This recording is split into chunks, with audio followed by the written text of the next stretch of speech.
call the meeting to order. As you know, the county is in a significant, and the state and the country is in a significant budget crisis, so we actually had to let 2 supervisors go. Actually, 2 are on vacation, and so there will only be 3. This will require today's votes to be unanimous or be defeated, so that it'll be an unusual moment of required consensus for any action. Would you please all rise to join me in the Pledge of Allegiance?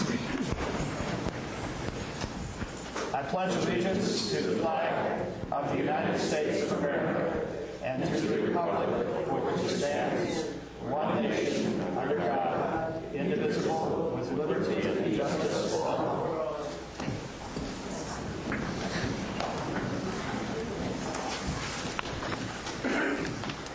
A couple of announcements to start the meeting. A portion of Agenda Item 8 pertains to the Air Pollution Control District, and we need to convene as a Board of Supervisors an Air Pollution Control District Board, so that will be done today. We're both. A closed session was held with Council on September 23, 2008, pursuant to Government Code Section 54956.9, conference with legal counsel regarding existing litigation. Oakdale Irrigation District et al. Versus County of Calaveras et al., Calaveras Superior Court case number unknown, resulting in nothing to report. We're also asking that agenda item number 1, minutes of September 9, 2008, be continued to the meeting of October 14, 2008. Also, there's an agenda item which is the presentation of the awards from CSAC that I would like to move just before public comment, since so many of you are here for that. So as a courtesy, we'll move that agenda forward to that moment. At this time, we'll consider the consent agenda. These are items that are expected to be routine and non-controversial. However, if anybody wishes to remove an item from the consent agenda for further discussion, they may do so now. Board, staff, and audience members are welcome to do so. Anybody wish to take an item off consent? Do I hear a motion? There's a... Oh, no. Did you... I'm yes. sorry. I'd like to pull item 7. Item 7 is hereby pulled from the consent. Do I hear a motion on the balance? So moved. Second. Motion is second. Those in favor? Aye. Aye. Opposed? Passes on a 3-0-2 vote. Item 7. Ms. Sawicki. Mary Sawicki, Calaveras Works and Human Services. On item 7, instead of the $45,100 from the state yesterday, we received an allocation of $75,000. That's the only change. So I'd like to make sure you accept that money. Would that arrange for us to bring at least half a supervisor back? Not on my nickel.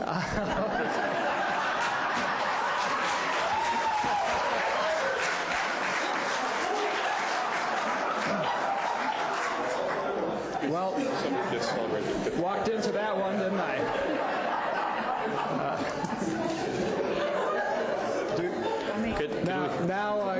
Given that excellent presentation, would anybody like to make a motion to approve item 7? Mary, do we need to modify the contract, or it's just good in the cover letter?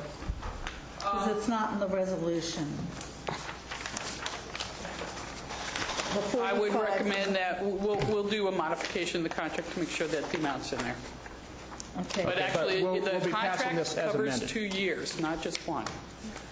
This is the first of 2-year contract, and then the bed security, there will be an ongoing allocation for the security upgrades that we're going to need. So the motion would have to be to pass as amended, both by the time frame and the dollar figure. Right. So moved. Second. Motion second. Those in favor? Aye. Opposed? Passes on a 3-0-2 vote. We will now take, well, actually, we don't have to take a recess. We can make the presentation. Who wishes to step forward to accomplish that? Good morning, Mr. Chair and members. I'm Jim Wiltshire. I'm the Deputy Director of CSAC, and I'm really pleased to be here to present your county with 2 awards. Just to let you know, and I was talking with folks before we started, traditionally CSAC does these awards at their annual conference at the lunch. This year, we decided to change courses and come to you guys because a lot of times only 2 or 3 people can make it to the conference due to cost. And as you can see, there's a lot of folks that have their fingerprints all over these programs, and we want to make sure that they're acknowledged at the local level, and that's kind of why we changed the way we do things. Calaveras County submitted 2 programs for an award, and you're batting 1,000. You won in both.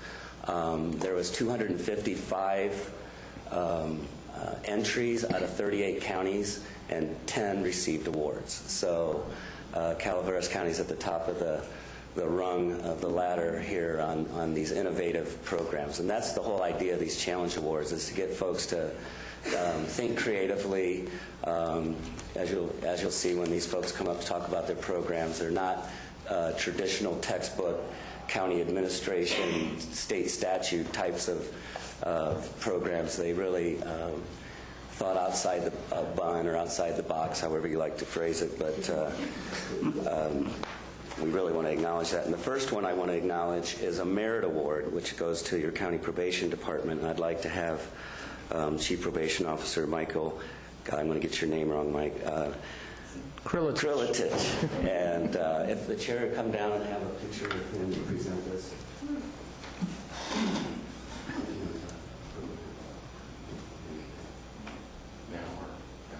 After this, this. Steve, you want to come down?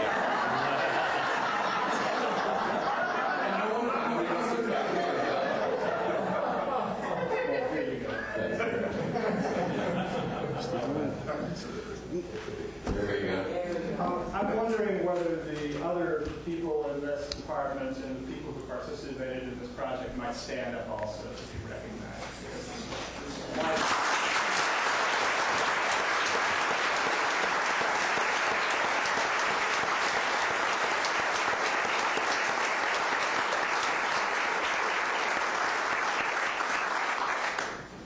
So just to, since Jim said I could say something about the program, I will.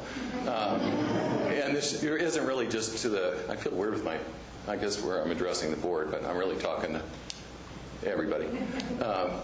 This really just goes to everybody that worked with this. This was a real collaboration of a local artist, therapist, psychologist, and a bunch of kids that, actually most of them were on probation, some weren't, and people from behavioral health, so the mental health side and the drug and alcohol side and probation.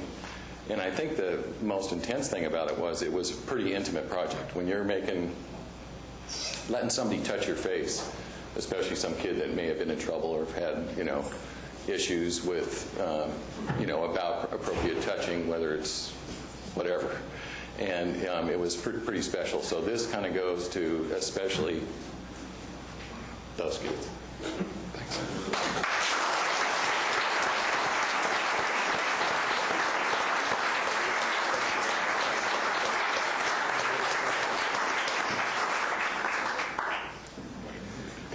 We were talking before we got started, and as an ex-county administrator from El Dorado County, I know the challenges of finding resources to deal with mental health for kids on probation or your jail population.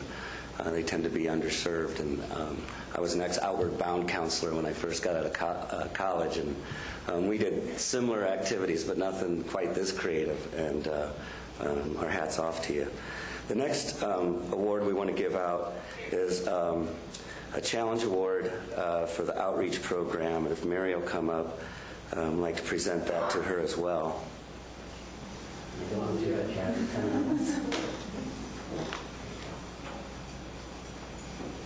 We can on the other side, so Kathy can be there, because she's the actual leader.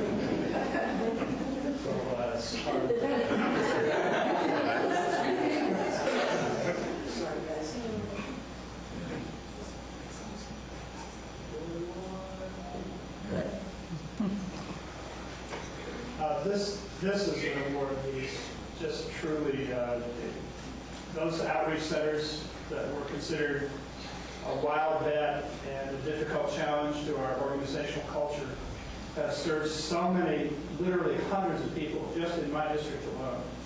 And the effect on lives is measurable and very clear. I think it took gutsy leadership in the department level. It took hard work on the part of the line staff. And it took a community ready to trust again to make this work. And actually, it was just an amazing set of results. It's only begun. The person assigned to my district actually is out there in the audience, Suzette Risen, who's embarrassed by mentioning her, but she was the pioneer. She was the first out of San Andreas and out in the community. And as I've watched her just daily sacrifice time, breaks, dedicated in the extreme, and I know that that's happening in every other district in this county. But my hat's off to all of you who helped win this award, and it is most certainly deserved. I don't think any county could touch this. I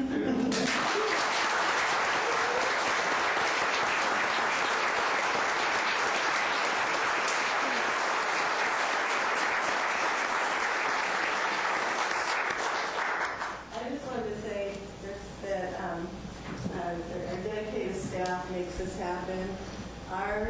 And I'd like all of you. Yes.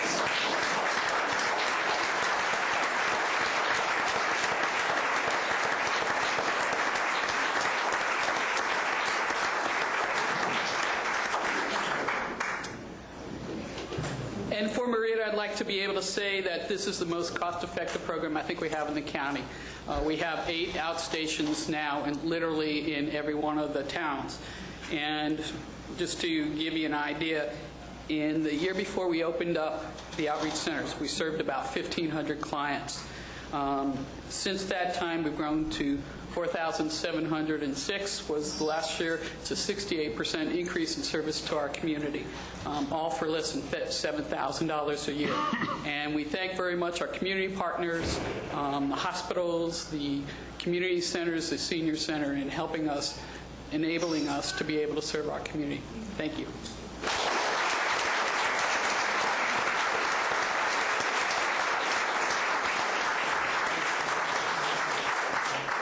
And I just had a quick close, Mr. Chair, and I'll let you get onto your business at hand. But the Challenge Awards, and like I said, we will still do a feature at the annual conference. We do publish all the awards received in an annual document. And the goal of that is to duplicate your success in other communities that have the same issues facing them, particularly doing outreach in the rural areas. And I knew it was a huge risk for folks as a total paradigm shift. And most times when people come into contact with government, it's not necessarily the most positive moment in their life, but this reflects customer service that I think the taxpayers expect and deserve. So CSAC applauds you on encouraging your employees to come up with new ways to provide service in a customer service friendly manner. So with that, I thank you. Thank you. You don't get off so easy, though. Supervisor Callaway has a remark or two to share. Jim, I'm the board's representative on the California State Association of Counties, and I think I can speak on behalf of our board that we're glad that we changed the system at CSAC and you're coming to us, because you're right. Makes a difference.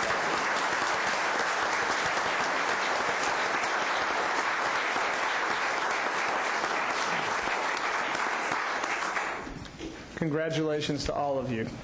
Good work. We're now moving to that always exciting and much awaited public comment.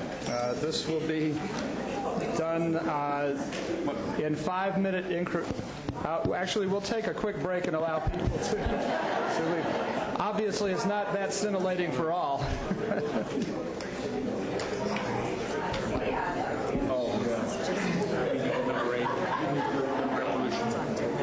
You want to do number 8 before? Yeah. Oh, you wanted a separate? I see. Okay. I thought we had constituted ourselves as both and then passed. We did. I did. We did that. Great. Thank you. Keep going. Keep going.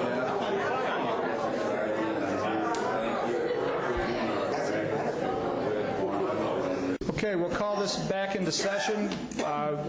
What I'd like to do prior to public comment is to do a check on the mic. We got a written complaint that people couldn't hear us. Are we coming through all right? Bob back there? All right. Well, in that case, I guess we're adjusted properly today. Public comment is for items that are not on the agenda. Comments are expected to last no more than 5 minutes per person and 15 minutes per topic. Would anybody like to speak on any matter not on the agenda? Yes, good morning. Good morning. Now, we should have had public hearings regarding which one of the, well, never mind. We have voluntary arrangements here. My name's Darrell Rusk. I live at 101 Melcher Lane, Burson, Valley Springs mailing address. I actually got clever and got a rubber stamp for my name because my handwriting isn't always that legible. Each of you were given a small packet this morning. It was added to your collection. I'm not going to address it particularly, but I wanted to let you know it's a very small sample of some of the programs that are available to senior residents in Calaveras County, yes, as well as there's also another small packet. At any rate, the point is that the programs are coordinated by the Area 12 Agency on Aging. It's an extremely effective organization. It's working for the residents in this county, and I want to let you know just a small sample of some of the programs. I have spoken with the director and some of the other members of the advisory council, and we're considering the possibility of agendizing a small presentation about some of those programs at a later date, and we'll schedule that well in advance, let you know. But I did want to pass that on to you. I meant to give it to you last time, but somehow I hadn't sorted them properly, so I had to come back. At any rate, good morning. Well, thank you. And I think one of the keys to the success of these programs is for people to know about it. So I would welcome that presentation and look forward to it being televised along with the board meeting. Good morning. Hello. Krista Thompson, MHSA coordinator. I just wanted to let the board and the public know that the Workforce Education and Training Plan under the Mental Health Services Act has been posted for 30-day public review and comment. That can be found at calaveras.networkofcare.org. And I encourage anyone interested to take a look. There's a lot of very innovative programs there. And for anyone interested in working in mental health or getting an education in mental health, it's a really fascinating field. There's a lot of changes, and we have a lot of new programs available to our county under this plan. There's also some tuition assistance available from the community college level, bachelor's level, and master's level. So anyone interested, we encourage them to take a look, and if there's any comments, they can be directed to me. And my number is 209-754-2810. Thank you. Kristen, is it also linked on the website, through the county's website, too? We'll make sure it gets taken care of today. Great, thank you. Thank you, Krista. And have an M&M.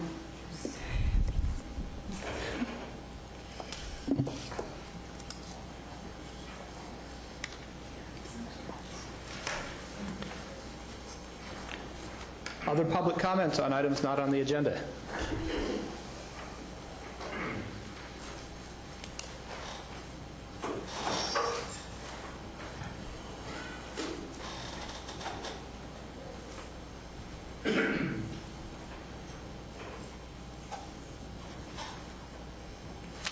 Barry Tarbett, San Andres. This is the third time I've been before this board on the same problem. I have a problem with code compliance. It's been going on for over 3 years now. I've been to a county administrative hearing that has ruled in my favor, and I cannot get any action from code compliance to get this problem taken care of. The last time I was here was in March. It's about 7 months ago. And we were going to have a meeting. Code compliance beat me there from this meeting. And they looked at my complaint again and decided it wasn't built the way it should be. So in 7 months, I haven't seen a blade of grass or anything to correct this problem done. It's like, yeah, we come out and look at it today, and the file goes out the back door the next day. So the third time I've been here complaining about this, and I'm asking you guys again, what are you going to do? What do I have to do to get this county to fix its ordinance?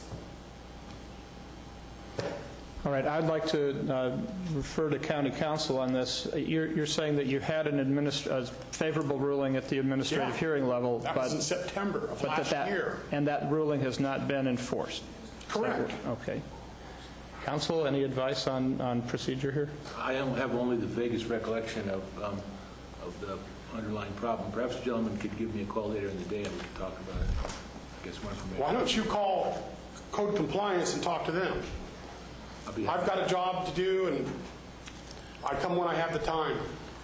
Code compliance is here. Like I said, this is the third time I've been here, and all I get is a runaround from anybody. I mean, you guys have at least made code compliance contact me, but I won't even deal with code compliance anymore because they don't return calls. Things just don't work good. All right. Well, it seems to me it would benefit council to understand both views of the issue. So talking to code compliance, he's willing to do that. But I suggest that both parties contact council and try to work this out. I don't understand both views. There should only be one view. There's a county code, I think it's even state mandated, that has not been met. Sir, You guys won't enforce it. I was only responding to your suggestion that council talk to code compliance. I want to make sure he also talks to you. That's what I meant by that. I'll talk to code compliance. I'll be available to talk to the gentleman. Can anybody give me an idea of how much longer this is going to go on? 3 years is insane. Okay, My property is damaged because the county moves slow. It's been damaged. My posts have fallen out. I've lost 3 trees. Rainy season's coming, and that's when stuff starts happening. Bank slides. These people have had a lot of different code compliance problems, and there's still more there that haven't even been addressed yet. All right. What I would assume is that we will respond in a timely way and that staff will follow up this presentation. That's what I want to nail down. What's timely? Well, I'm not the staff. Okay, like I said, 7 months is that more than enough time? I believe that is more than enough. Nothing happened in time. 7 months this time. I'm assuming the contacts will happen this week. Gary, what is your last name again? Tarbat. Tarbat. Spell it, please. T-A-R-B-A-T. Okay. One other question. At one of the previous meetings I was here, I asked you to put this on your agenda. Did I go about that the wrong way? I asked you to do a study session on when property is being damaged, you might want to reevaluate the way you guys handle the situation. And I did request it in this form, and I'm asking you, is that the right way to do it or not? Because it never came up on an agenda. If that's the board's direction. We are reviewing the requirements under code compliance. They are going to be coming back to us with a change in their ordinance. Whether your issue is part of that, I can't address. Well, okay. But they are proposing changes to the regulations of code compliance. My point was... All I know is we have that will come up as a 4 public hearing. That will be but brought I did before this the board. over a year ago, requested this, and it never came up on the agenda. And what I'm trying to get at is, if you built your house and didn't use the right paper or nails or boards, that's fine. Code compliance can sit there and negotiate for 2 or 3 years with you if all they want. But if your building or your practices damage his house, as it did in my property, then code compliance shouldn't negotiate. They should get in there and get the stuff done. And I'm just told, well, this is our policy, and we get our direction from the board, so we have to follow this. And well, it's been over 3 years. Well, and I think that's garbage. I do believe what the conclusion was at the time was that while you had a specific issue that it had implications for a broader set of policies that needed to be reviewed and changed, and that is what we commenced to do. And that's what Supervisor Callaway was referring to. And while I imagine that the timing is not to your satisfaction or ours, this is being promulgated and will be coming back to the board for a public hearing. And if the issues that are in that proposal do not respond to your specific need, at that time you would be able to raise that in relation to it. Mr. Jones, Yes, sir. you'd like to hear from me? You want me to call you? Is that what you say? Sure. All right. If my schedule permits, I will be in contact with you. That would be good of you. Thank you very much. Thanks. Any other items from the public for public comment?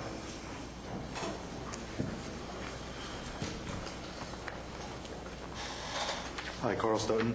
I just would like to remind the chair that we have a problem on Bald Mountain Road. Could you speak into the mic, please? Only if I can have some M&Ms later. Absolutely. Okay. That we have a problem on Bald Mountain Road. I'd like to remind the chair about this, the cleanup of George's property. Yes, we haven't seen too much action on that lately. Can we start moving on that? Actually, there is action on that, and that is in the hands of the Code Compliance Department, but there has been further discussion and Okay, approach. perhaps the Code Compliance officer would come up here and explain it to me. Not in public comment, Not but in public comment? if you would like to meet with him, I'm sure he would be happy to give you an I have no update. problem. They're always very nice people over there at Code Compliance. Yes, They do a great job. I believe there are staff from the department. I'm glad to hear something's being done, so I wanted to come back here next week and talk about it. All right. Thank Good. you. Any other comments from the public? All right, hearing none, we will move to item number 12. This is a presentation, oops, no, we did that. Item 13, resolution proclaiming October 2008 as Breast Cancer Awareness Month, and this comes from Supervisor Callaway. I think I've been doing this since I've been a supervisor. I remember when I was first on the board, I got on the board in September, and in October I did this. And the fact that we even mentioned the word breast in a board meeting was kind of surprising, and we've all grown since then. It is Breast Cancer Awareness Month. Last month we did Prostate Cancer Awareness Month. I do ask all of you who have women in your lives, be it sisters, friends, wives, significant others, what have you, to please ask them to get their annual mammogram. Our hospital's working on getting a digital system, which will be a lot more comfortable for us than what they use today, which I think was designed by a man. But it is Breast Cancer Awareness, and on the podium there's some pink M&Ms and some pink ribbons, and if you could wear them this month, that would be great. If you've never had one and you're 40 or over, you should have your first one, and if you have a history of breast cancer in the family, you should start at least at 35. And I will tell you, this also impacts men. So it isn't women. So it is really my honor on behalf of the women of Calaveras County to move this item. Second. There's a motion and a second. Any comment? Yes, there is, mine. I know of nobody who doesn't have a mother, sister, friend, relative that has experienced or had a bout with breast cancer. And it's very clear that the outcomes are very different depending on time of diagnosis.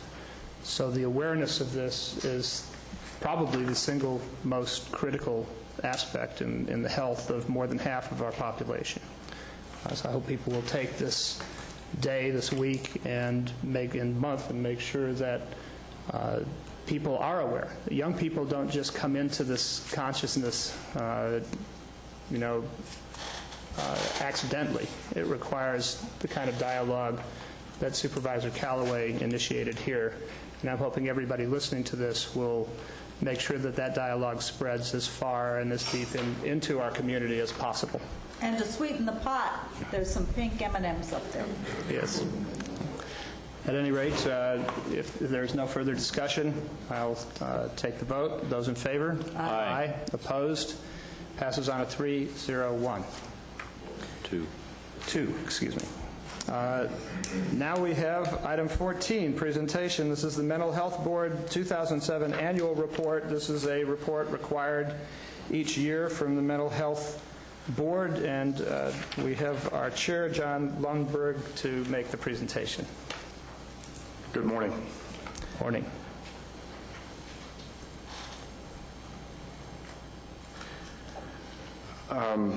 We have a number of members of the Mental Health Board who are here, and I'd like each of them to stand up so that you know who they are and you can acknowledge them. Would you all stand?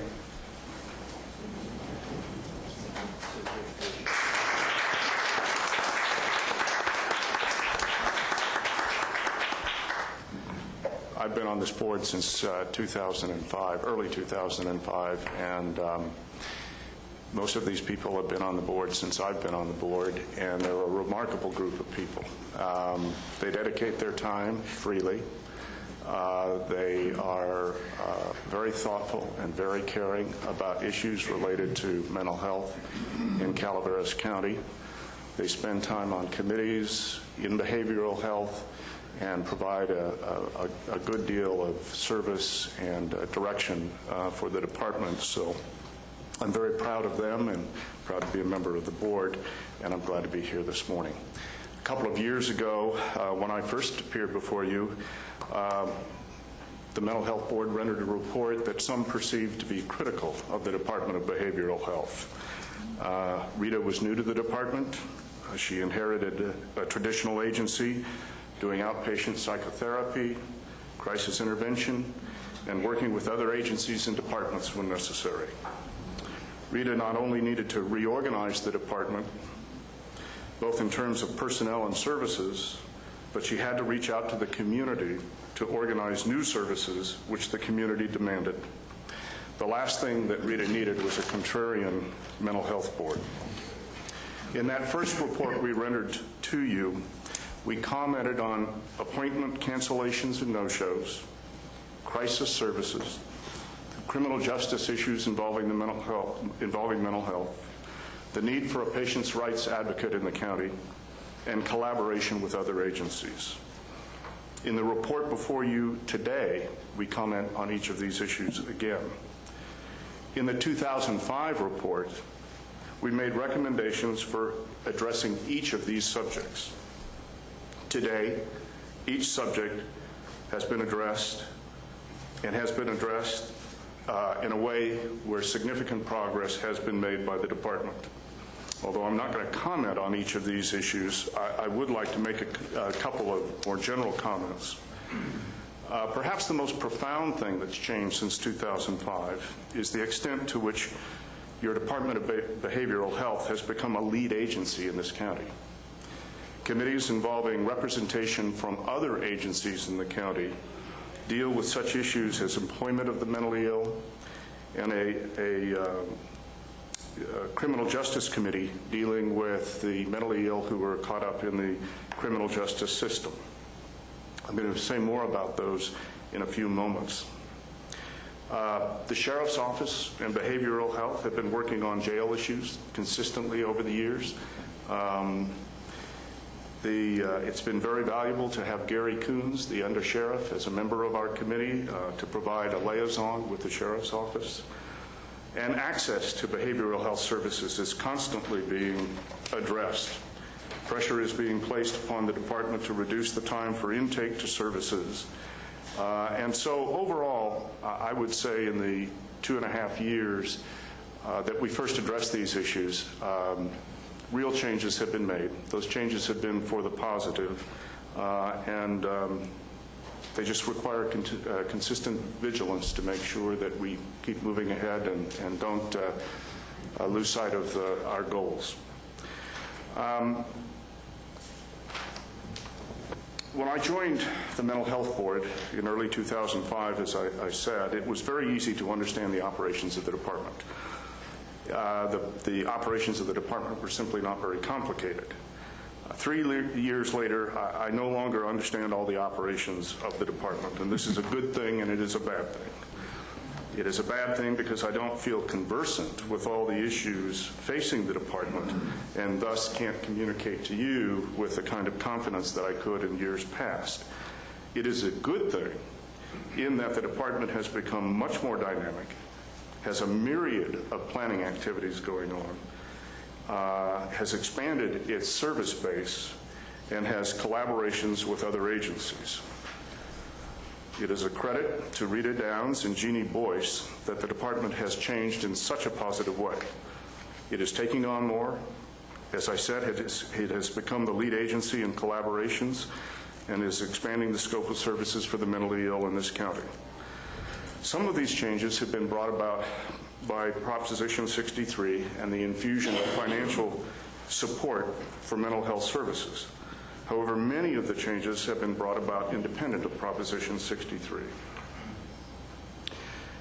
The success of the department, ultimately the success of the department, will be dependent upon implementation of this planning process, which is ongoing, and the provision of competent services to the customers or consumers of mental health services.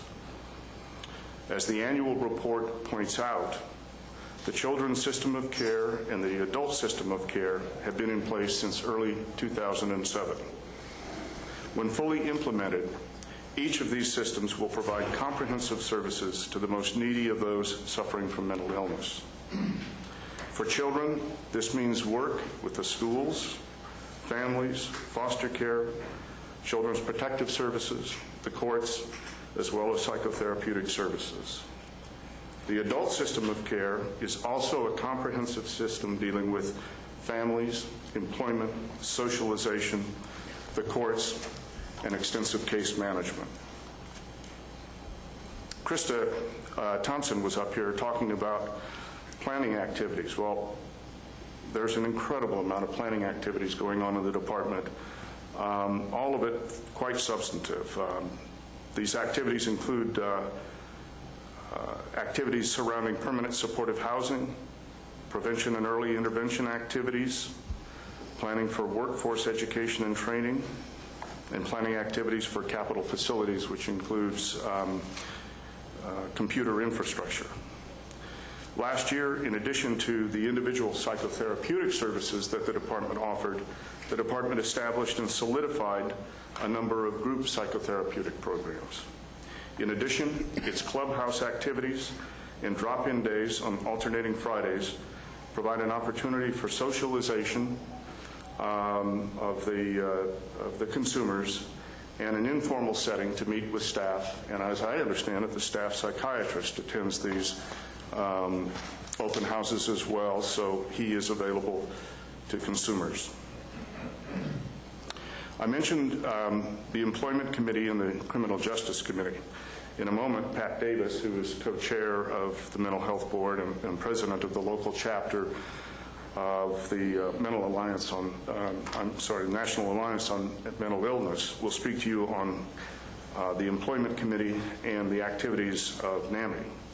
I would like to conclude with a couple of remarks about the Criminal Justice Committee. As I have indicated, a great deal of progress has been made in the coordination of services by various agencies to the jail and to the court system. This includes medical services at the jail, a level of continuity of care that was not present in the past, provision of medications on a consistent basis, and assistance to the court. Members of the Criminal Justice Committee include the district attorney, the public defender, the superior court judge, the court administrator, the probation officer, the jail nurse, behavioral staff, and members of the Mental Health Board. The committee has not accomplished all that it could, and the decision has been made to meet now once every 2 months and to have solidified agendas. The committee has been working on a protocol for dealing with inmates who are unable to understand the charges against them or to assist in their own defense. That protocol, which is to be finalized soon, will prevent those with serious mental illness, hopefully prevent those with serious mental illness from getting lost in the criminal justice system, where oftentimes they can languish in state hospitals or in jail. One of the goals of the committee is to establish a mental health court in order to provide an alternative to criminal trial and sentencing for those suffering from mental illness and for whom it's appropriate. In order to assist the court in this endeavor, the court must be provided with resources, including assistance of various agencies involved in the criminal justice system, and referral to resources for teaching life skills, providing housing, education, and other services. Although there is not a mental health court in name today, Judge Mawhinney has added to his drug court calendar cases involving mental health consumers. When a mental health consumer goes to court, he or she is accompanied by behavioral staff who, at the court's request, assist in whatever recommendations may be made with regard to disposition of criminal charges and other activities involving the individual.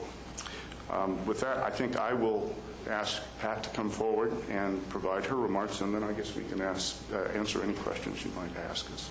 Thank you. Good morning.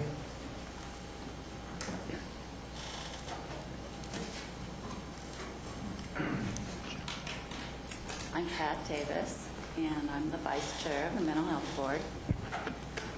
And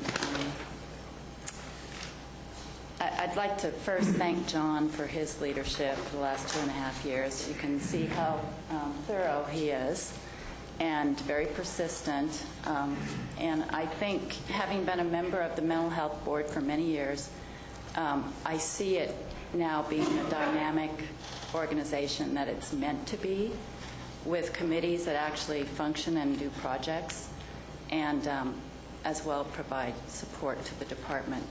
So it's been exciting to be on the Mental Health Board. I'm also one of the founding members of our local affiliate of National Alliance on Mental Illness, NAMI Gold Country. I've been advocating for improved services for families struggling with mental illness for 15 years. And I have to say, in this rural county, a lot of us have had to look outside the county in the past for hope, for programs that were innovative, for recovery-based programs for housing. And I think you've heard me say many times, we don't have housing, we don't have what we need. We would see those kinds of programs elsewhere for people with serious mental illnesses, bipolar disorder, major depression, schizophrenia. But I am pleased to report that since the passage of Proposition 63 and the Mental Health Services Act is rolling out, we are in the process of building those kinds of programs right here in our rural county, at last. The Mental Health Services Act gave us a vision of recovery and finally the funding to make it a reality. One of the many positives that I have seen in the last 3 years, which each year the Mental Health Services Act is rolling out another step, and what I'm seeing is improved communication and collaboration. And John talked about the collaboration of the Criminal Justice Committee, getting all the key people to the table together. That never happened before. So it's a big, big change. Our Mental Health Board's Job Development Committee is bringing together behavioral health, the Job Connection, Habitat for Humanity, and the Department of Rehabilitation, not just to talk about things, but to actually build programs that will get people jobs. It has been said that many people do not recognize opportunity knocking because it comes dressed up in work clothes.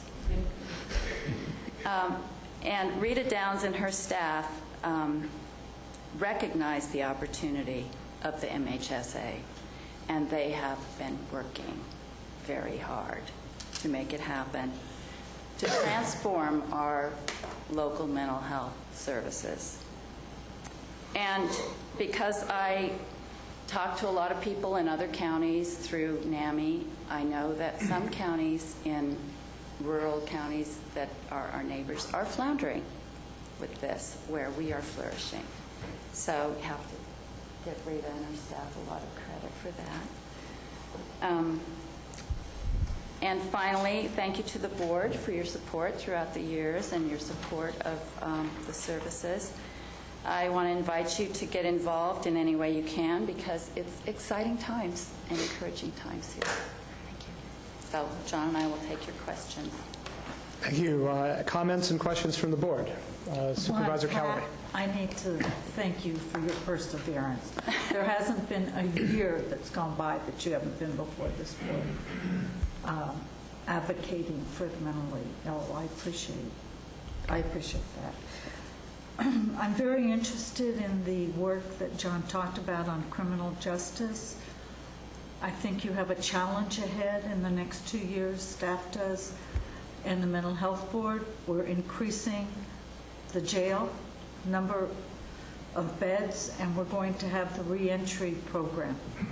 And I know Jeannie Boyce has been actively involved in advocating, and I think the staff's we're going to need a lot of creative ideas and a lot of partnerships starting in 2 years. And I'm glad you've addressed that. Jeannie has come before the Criminal Justice Committee and spent a significant amount of time explaining the planning process that's going on with the state down in the Stockton area, what we might anticipate in terms of the reentry back into the county and that sort of thing.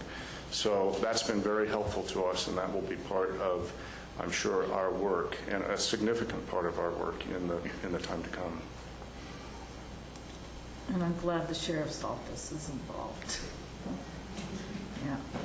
I did have one question. The county receives almost $640,000 on the housing. I wasn't really clear the direction from your report, what that was going to look like, what that meant to the county. Rita, do you want to respond? Because we really don't know yet.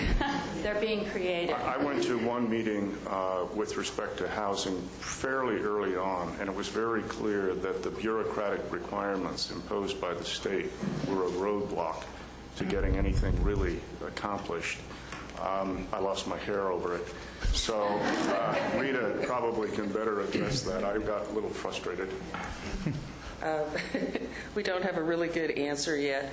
The housing is supported housing for persons with serious mental illnesses. Our county has been allocated enough money for a 4 to 5 unit project. We've done planning with our consumers, family members, to hear what kinds of housing people would like to see us be able to invest in. The problem for small counties, not just this county, has been that there was a decision made at the state level to move the housing funds into Cal HFA, which would be then working with housing developers to develop housing for persons with mental illnesses.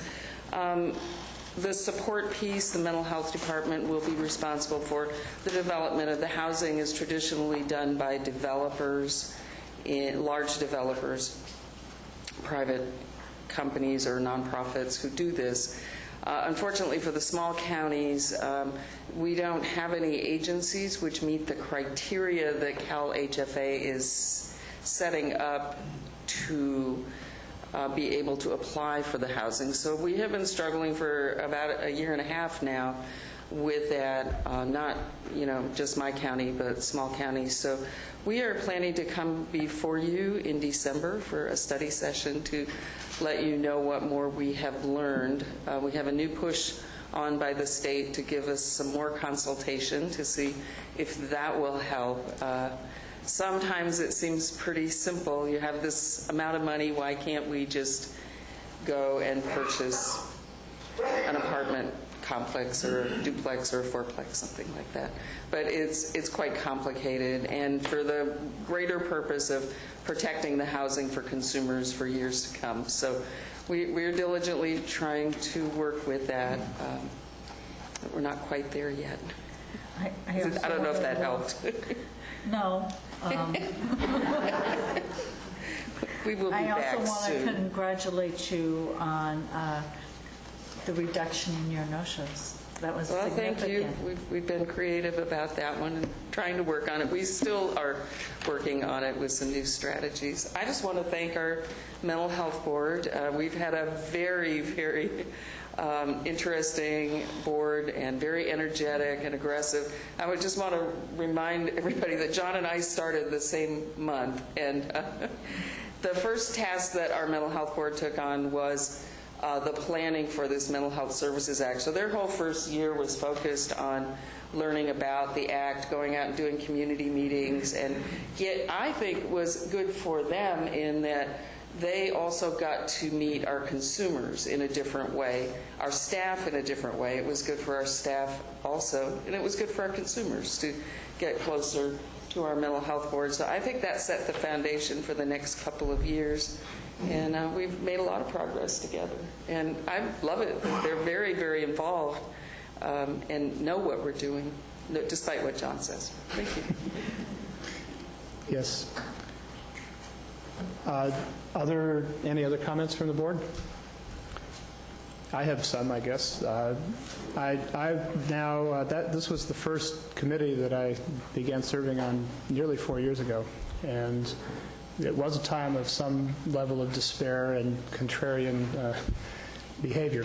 But in my view, there are some important people to recognize. One that already was recognized, the person who, from within the jail, recognized just, naturally from his world perspective, I guess, that jail is not a good warehouse for people with suffering mental illness. This may not seem like a revelation to many people, and yet it is the apparent societal housing of choice for a good portion of the mentally ill population.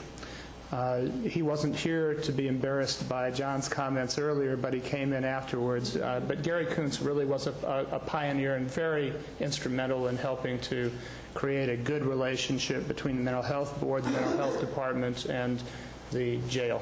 So Gary, thank you so much for your good work on that. Don't mean to embarrass you, but that's... But I also think it's important to recognize the humble man who came before us and gave what I consider to be one of the best reports from a board committee that I've seen in this 4 years. This was a good report. It was direct to the point. It had specifics. It talked about the history, how we got here, and it gave the board a pretty good idea of what's yet before us. To me, this is a model report, and I would hope that we have many, 20-some commissions and committees that our board appointed, and it seems to me that these kind of reports are essential to our understanding of what's going on, but they don't get made without strong committees, such as the one that has been described here, and steady, smart, committed leadership. But what you saw, and John, you've just been spectacular in that regard. I think that you deal with incendiary issues in a most calm way. I don't know how you do it, but I think that steady hand is very important to the progress that we made.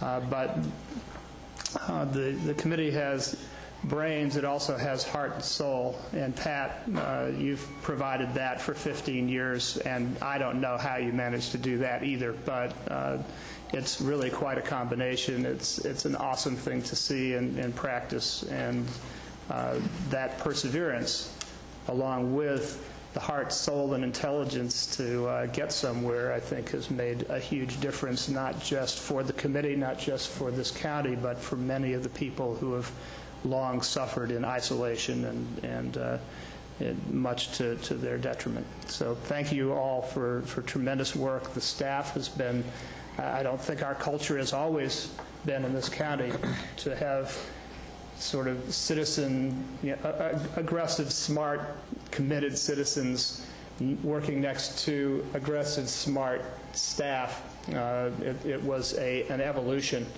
to get to where we are. But Krista's work, the department head, Jeannie's also very steady, patient hand in all of this, has created a whole new paradigm for mental health and a whole new set of prospects. And finally, the state, after years of malign neglect, is funding through, or the millionaires of the state anyway, are funding this. And we've got so much yet before us to accomplish and all the pieces in place to do so. Thank you for this report. Thank you for your work, and keep it up. Any more comment from the public on this before we move to the next agenda? All right, we now move to item number 15. This is comes from the Department of Agriculture and is involving the establishment of an agricultural preserve for F. Mello.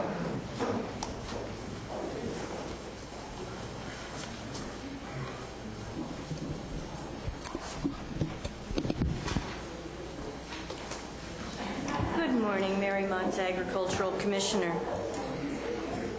This morning I have a few situations, a few proposals for Williamson Act. The first two for Mr. Mello and Mr. Lucars, I would like to handle them somewhat together. Okay. And as I go into my presentation, you will understand why both Mr. Mello and Mr. Lucars are in the audience if you have any particular questions for them. Mr. Mello and Mr. Lucars are both requesting to rescind portions of contract number 26, which relate to their land, and simultaneously enter into two new contracts that restrict their individual pieces of property. Back in 1969, Mr. Darrell Hawk entered his property into a Williamson Act contract with about 160 acres, more or less. And then in 2004, a boundary line was recorded. And that established two parcels of a little over 100 acres and a little over 50 acres. And at this point in time, Mr. Mello wishes to enter into a contract for the 100-acre piece, and Mr. Lucars wishes to enter into contract for the 50-acre piece, more or less. Mr. Mello's application states that he meets the income requirement. Over the past few years, he has been meeting the agricultural income requirement. And the Ag Advisory Committee did recommend that the board rescind the portion of contract number 26 as it relates to Mr. Mello and enter into a contract for him. That would be contract number 296. For Mr. Lucars, who owns the 50, more or less, acre piece, he also is meeting the income requirement. He too leases his land for some cattle operation. And the Ag Advisory Committee reviewed his application and also recommended that the board rescind contract number 26 as it pertains to Mr. Lucars and enter into a new contract for him, which would be contract number 297. Mr. Lucars is slightly over 50 acres with his property, and the Ag Advisory Committee did find there to be a unique agricultural enterprise on that piece of property. It is a small cattle ranch, but the unique characteristic is that this small cattle ranch sits right on the buffer of 5 to 10 acre parcels. There should be maps in your packet that show this encroachment of these 5 to 10 acre parcels. And this 50-acre piece that Mr. Lucars owns is preventing this encroachment from going into Mr. Mello's property, who has 100 acres, and then into other adjoining property that is for agricultural use and restricted by contracts, so that when you look at the whole picture, Mr. Lucars' parcel is actually preserving about 500 acres of ag land in this county. And again, we know that the intent of the Williamson Act is to preserve agricultural land. So this morning I am requesting that the board approve a resolution establishing an agricultural preserve in Calaveras County for Mr. Mello, and approve a resolution rescinding a portion of contract number 26, while simultaneously entering into contract number 296 for Mr. Mello, and also approving a resolution establishing an ag preserve in Calaveras County for Mr. Lucars, and approving a resolution rescinding a portion of contract number 26 while simultaneously entering into a contract for Mr. Lucars, contract number 297. Okay, are there any questions from the board? Are there any comments from the public? Is there a motion? I just have one question. Yes, go ahead. There's no pomegranate orchard there now, is that correct? That is correct. Okay. And when is that proposed? I would like to ask the landowners that question. Mr. Lucas, I have 3 or 4 meetings talking about living in Sir, just for the record and so that you can get yourself on television, could you please come up and, yes, you do. Do you want me to sign in?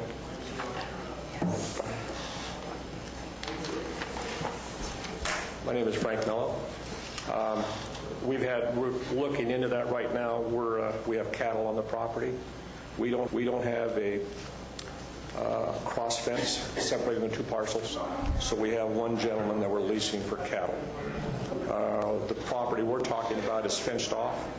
It's approximately 5 acres of his and 5 acres of mine. It is not used for cattle right now, so it's an issue we're still ongoing, we're looking into.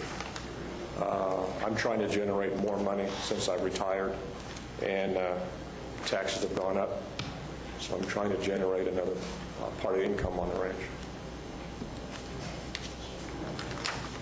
That'd be nice, Frank, to have some pomegranates growing in Calaveras County. It's very interesting. So we haven't made a decision yet. We still have the cattle.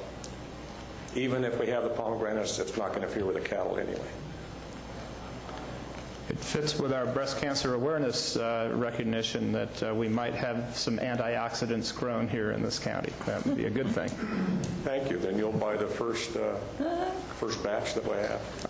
I would imagine so. We have the only press in the county that might actually accomplish the juice. Any other questions? No questions, Mr. Chairman. Only just to express my appreciation to these 2 gentlemen for keeping this land under the Williamson Act contracts. I applaud your efforts there. It's very commendable. Thank you.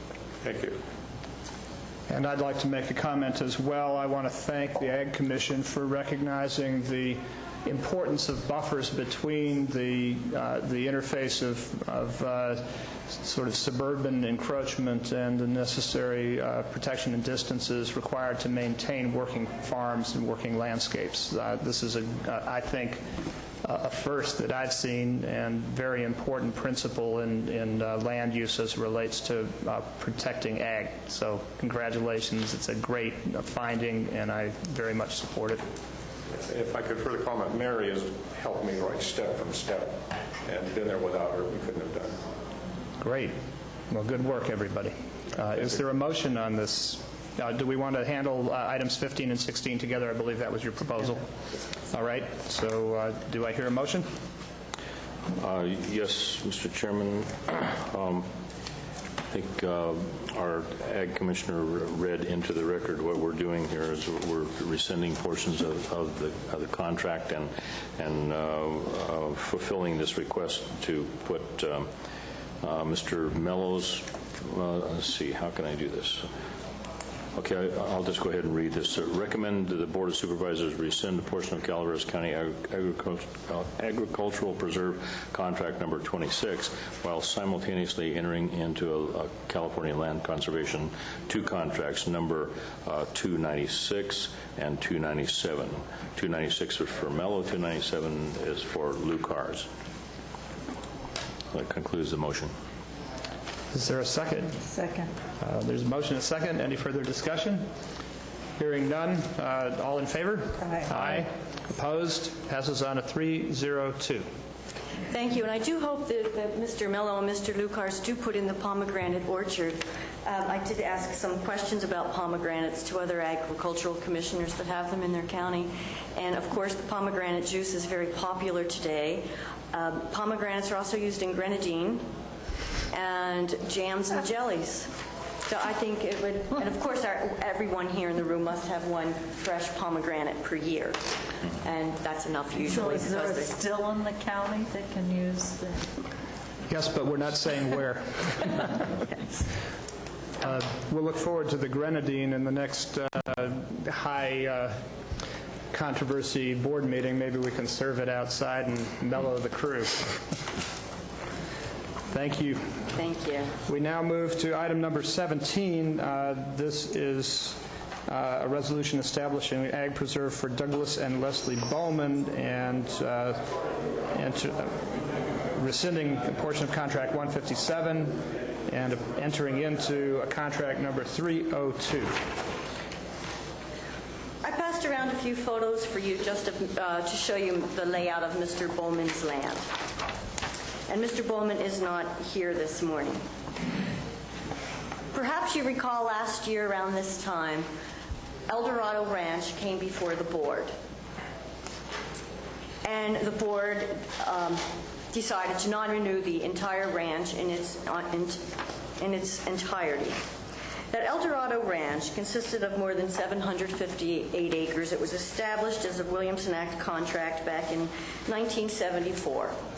The property changed hands to another landowner, and then around 2005, boundary lines were adjusted, and the parcels were sold, and now there are 5 different owners in this El Dorado Ranch. It is all under non-renewal right now.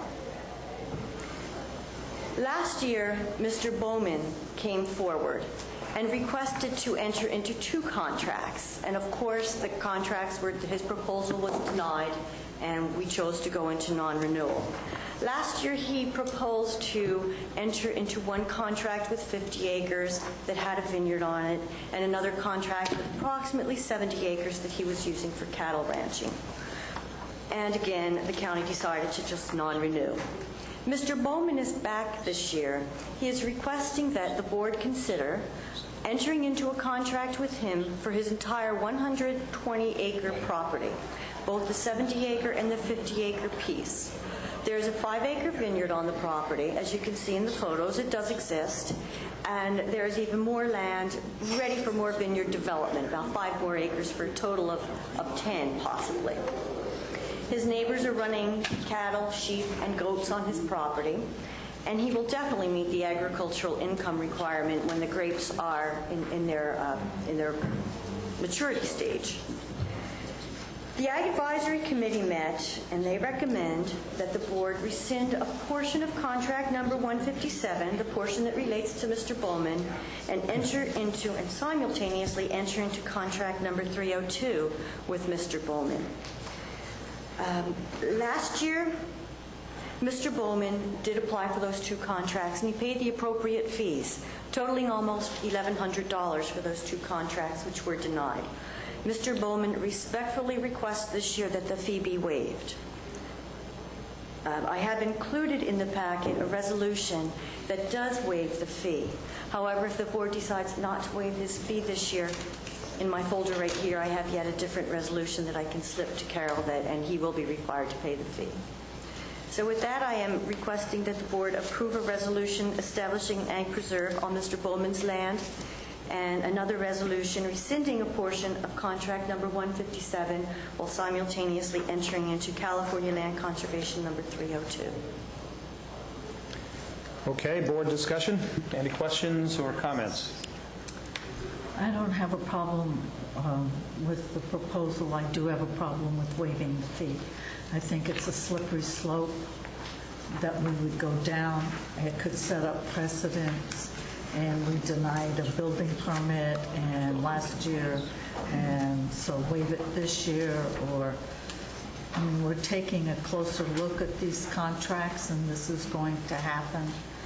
And so I don't support that, but I do support, I don't know if this is your area or, assuming Steve doesn't have a problem with it. Supervisor Thomas? Are there any comments from the floor? No? No, there's nobody out there. Okay. Supervisor Callaway has expressed reluctance to allow the waiving of the fee. I'd like to remind her that we did collect $1,000 last year from the applicant, and they received nothing for it, and they're still back trying to accomplish what we have established as a goal throughout the county is the preservation of ag lands.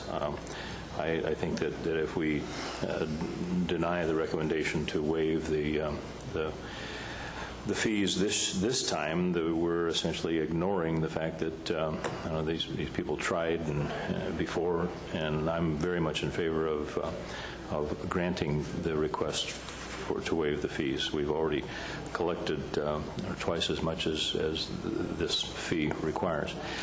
So I'm very supportive of the application as Mary has presented. They're rescinding the previous contract and entering into the new conservation, and I'm going to be voting to accept the recommendation that we waive the fees.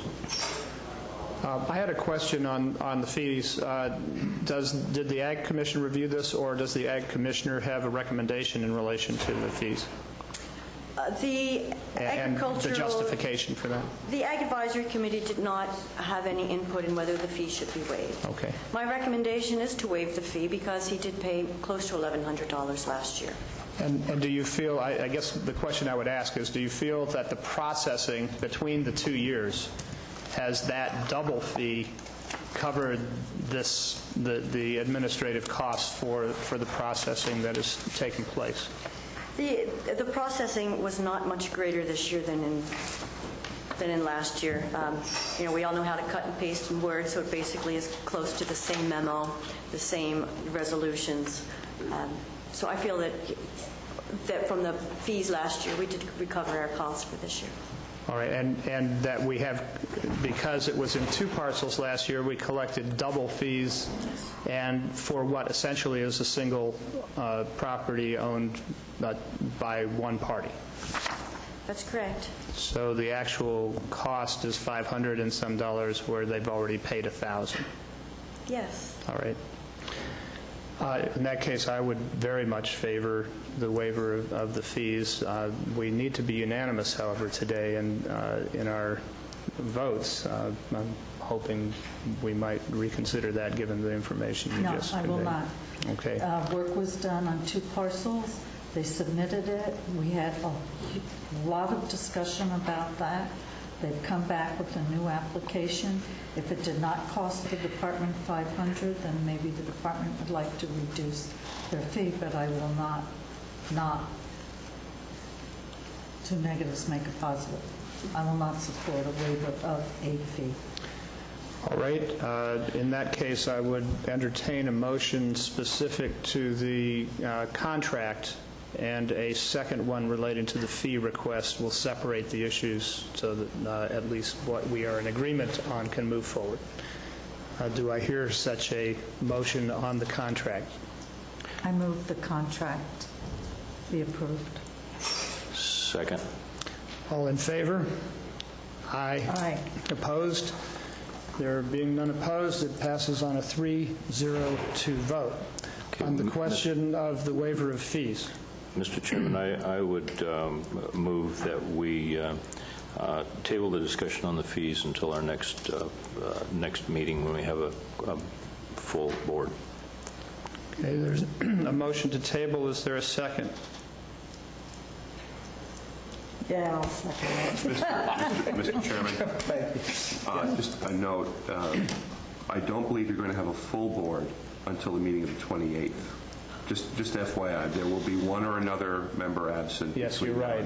Just so. Would you like to table? Do you wish to table it until the 28th, until the full board can consider? That's my motion. Okay, and second holds. Yes.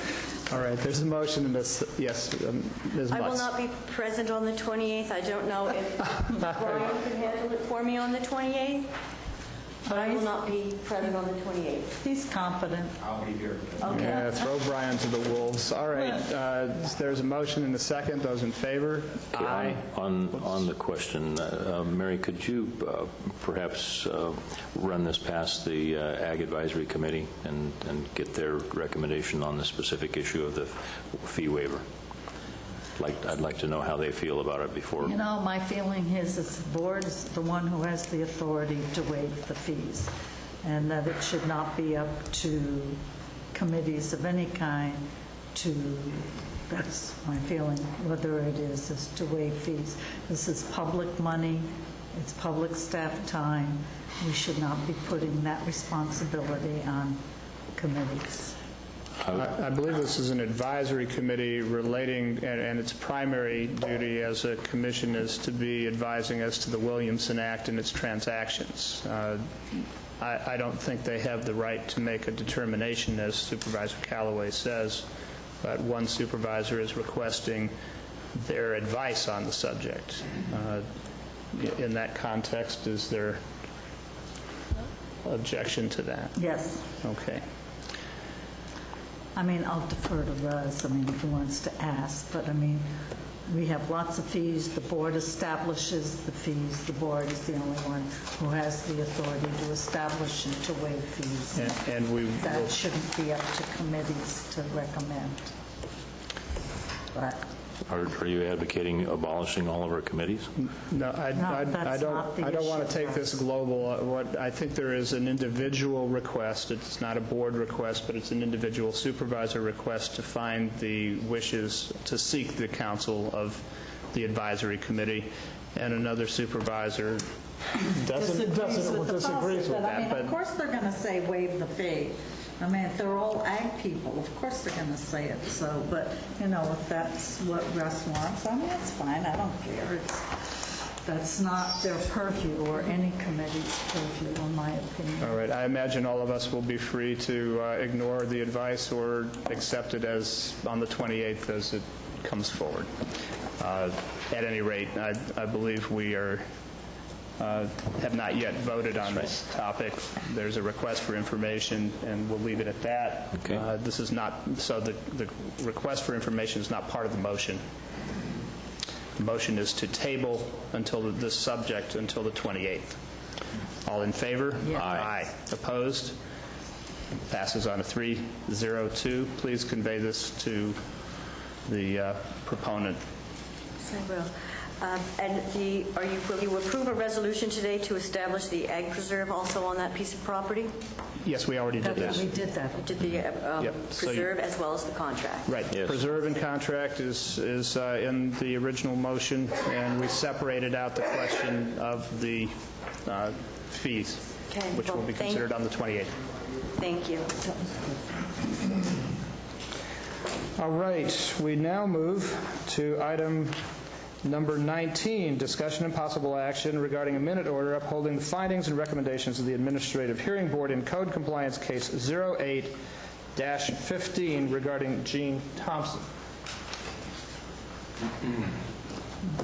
Excuse me. You skipped one there, didn't you? I skipped one. We're on 18. I circled that but didn't check it.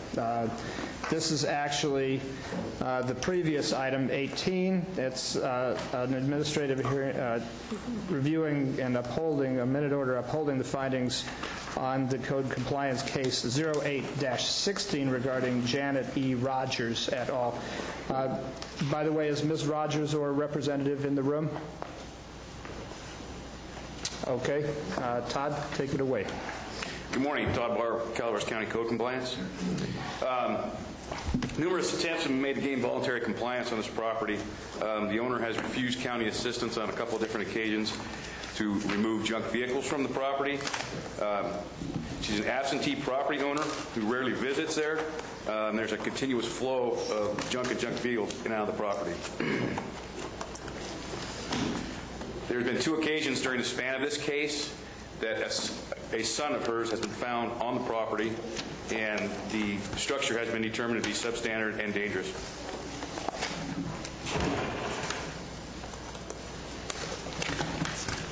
Have any questions? I take it that part of this is demanding a repair to safe standards for the dwelling, as well as some of the blight issues that go with it? Yes, it is.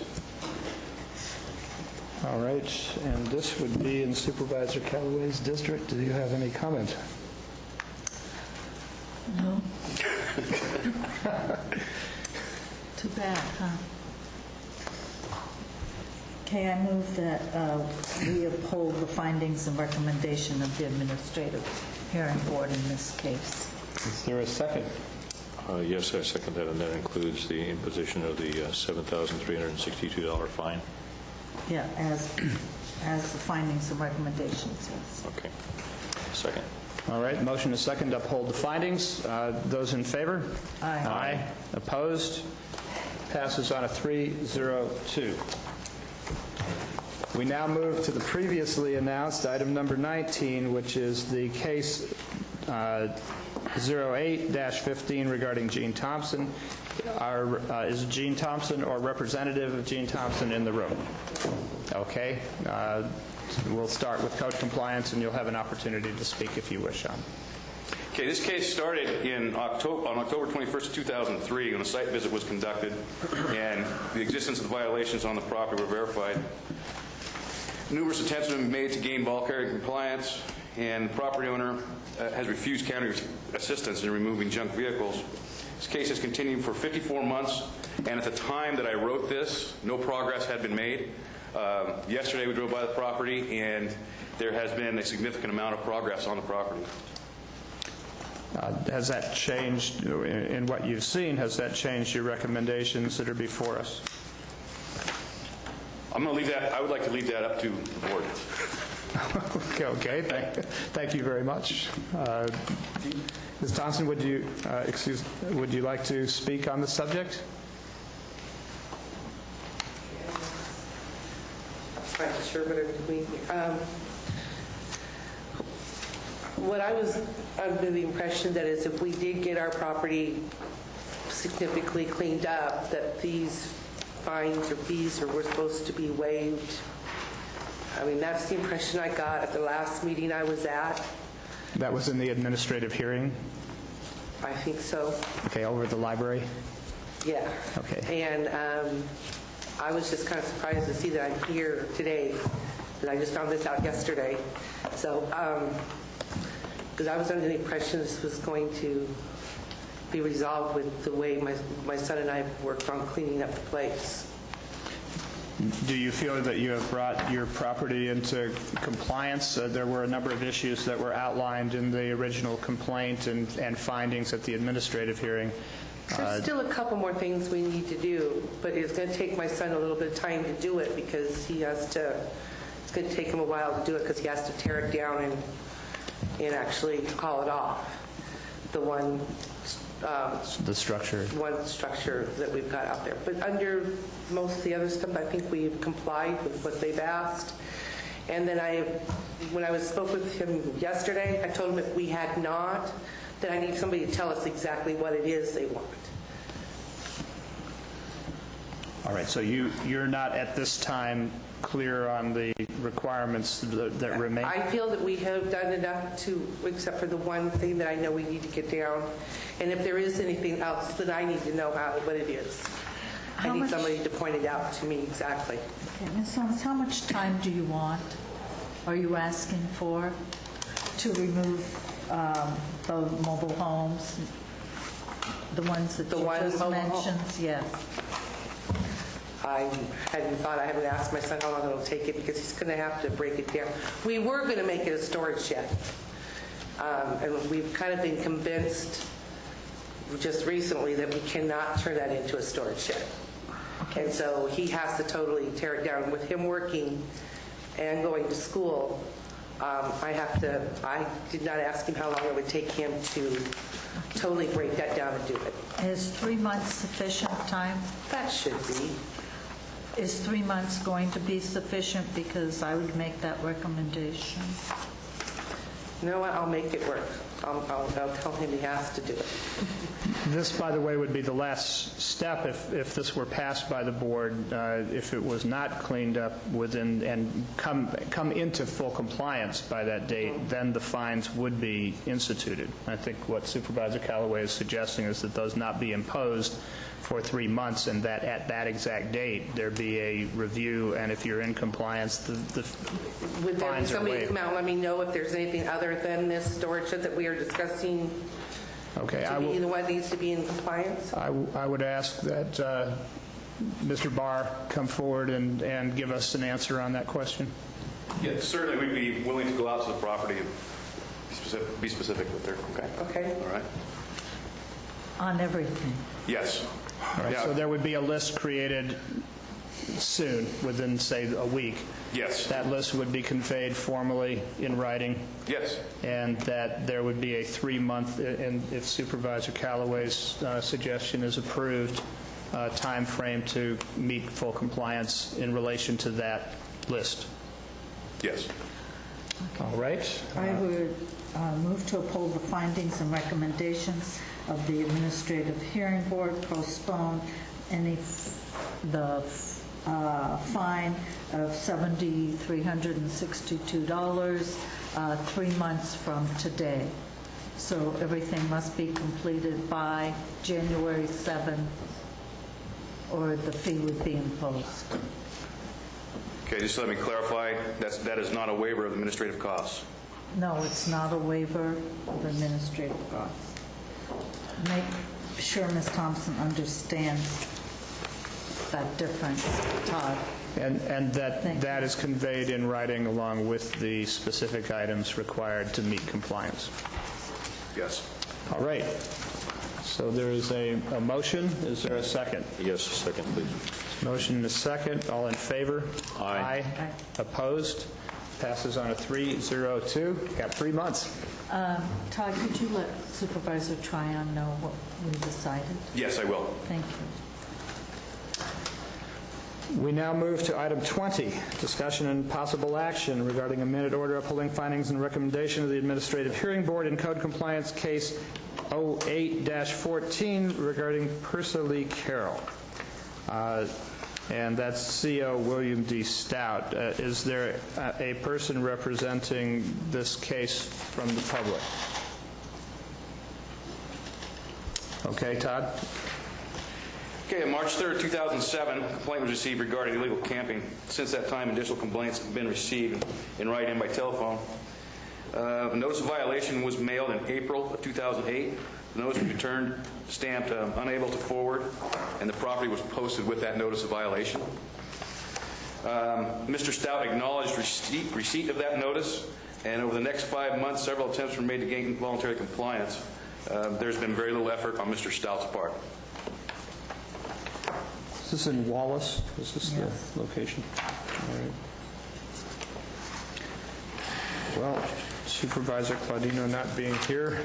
You want to take this one, Russ? Why don't we? Sure. Okay, Mr. Chairman, I'd like to make a motion on this particular item to uphold the findings and recommendations of the Administrative Hearing Board in code compliance case number 08-14 regarding violations of Calaveras County Code involving William D. Stout. Second. There's a motion and a second. Those in favor? Aye. Aye. Opposed? Motion passes on a 3-0-2 vote. We now move to item 21. This is, again, upholding findings, a minute order upholding findings and recommendations of the Administrative Hearing Board in code compliance case 08-13. This is regarding Joanne M.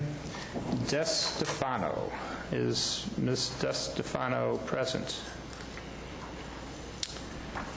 Okay. Okay. Mr. Barr. This case falls under the frequent flyer, I guess you'd say. This is the second time we've had to do something on the property. Did you say the second time? This is the second time we've taken an enforcement action on the property, yes. In April of 2008, we made contact with the property owner, and she stated she would submit building plans and obtain a trailer permit to stay on the property. This is involving illegal camping. notice of violation of banned vehicle abatement forms were given to Ms. DeStefano. She has never returned those vehicle abatement forms to receive assistance in cleaning up the property. Several contacts were made with her again, and she just did, in most cases, did not respond until the administrative hearing actually took place. Did she appear at the administrative hearing? Yes, she did. And what was the presentation? Basically, she said that she had that her son was no longer living on the property, and that she was going to finish removing the junk and debris from the property. But as of this date, or excuse me, as of last week, there had been no progress. Okay. Question, it is your district. Todd, why is this only 575 when we dealt with one that was similar to Ms. Thompson? It has to do with the length of times of the violation. The code says that for each violation, they can be charged $50 per day per violation. When we have a formula, when we determine what the fine is we only use one violation on the property, and we take 25% of what that value would be. So we're actually reducing the fine by quite a bit. But if we had to abate it, as I understood this, it's going to cost us more than that to abate this. Yes, and that would be a direct cost that I would actually file as a lien, including any additional administrative costs that there may be.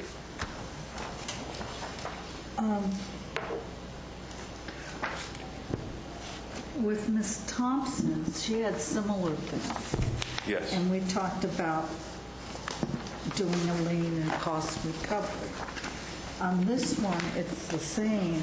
It's a lien and cost recovery, but it's significant difference in dollars. Right. The fine and the abatement costs are two separate things. The abatement costs would not be accrued until the actual abatement is done. Okay. Did that answer it? Yeah. Okay. That does. Thank you. Anything else?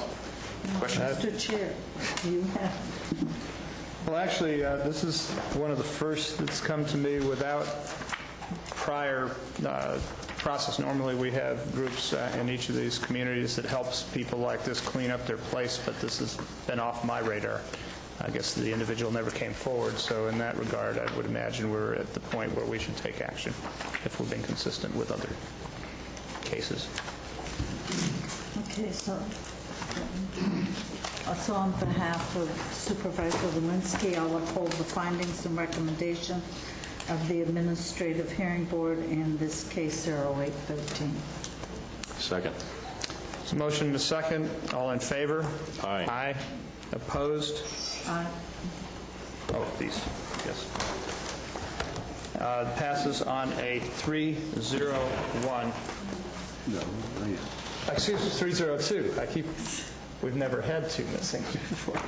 All right, 302 is the official vote, and here are our files.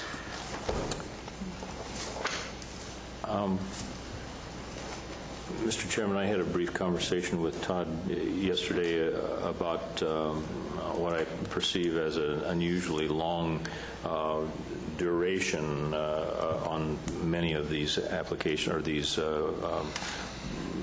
issues that we've had before us today, and ask him to give us some explanation about what the department is proposing to do to shorten the length of time that we're dealing with these issues. So, do you have any comments, Todd?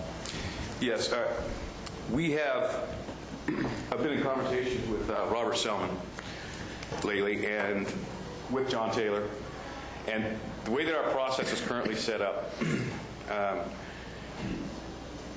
first of all, the direction from the board over the years was kind and gentle. And I wouldn't propose that we necessarily not be kind and gentle.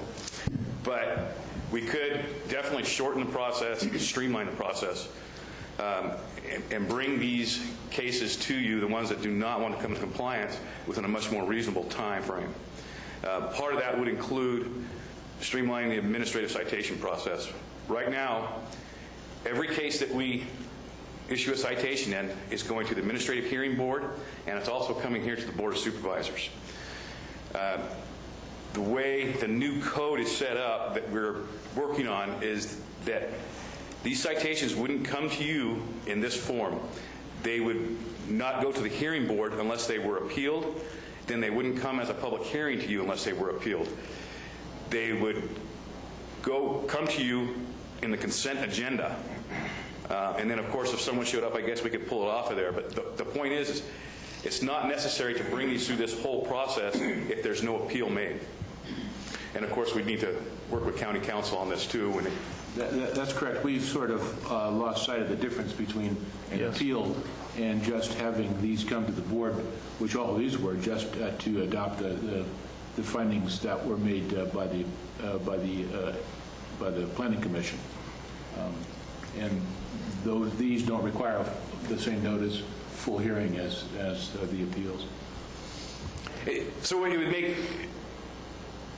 the process after the citation, it would make it a lot faster. We could submit something in a narrative form just to go along with the packet that comes to you, and then, like I said, go on the consent agenda.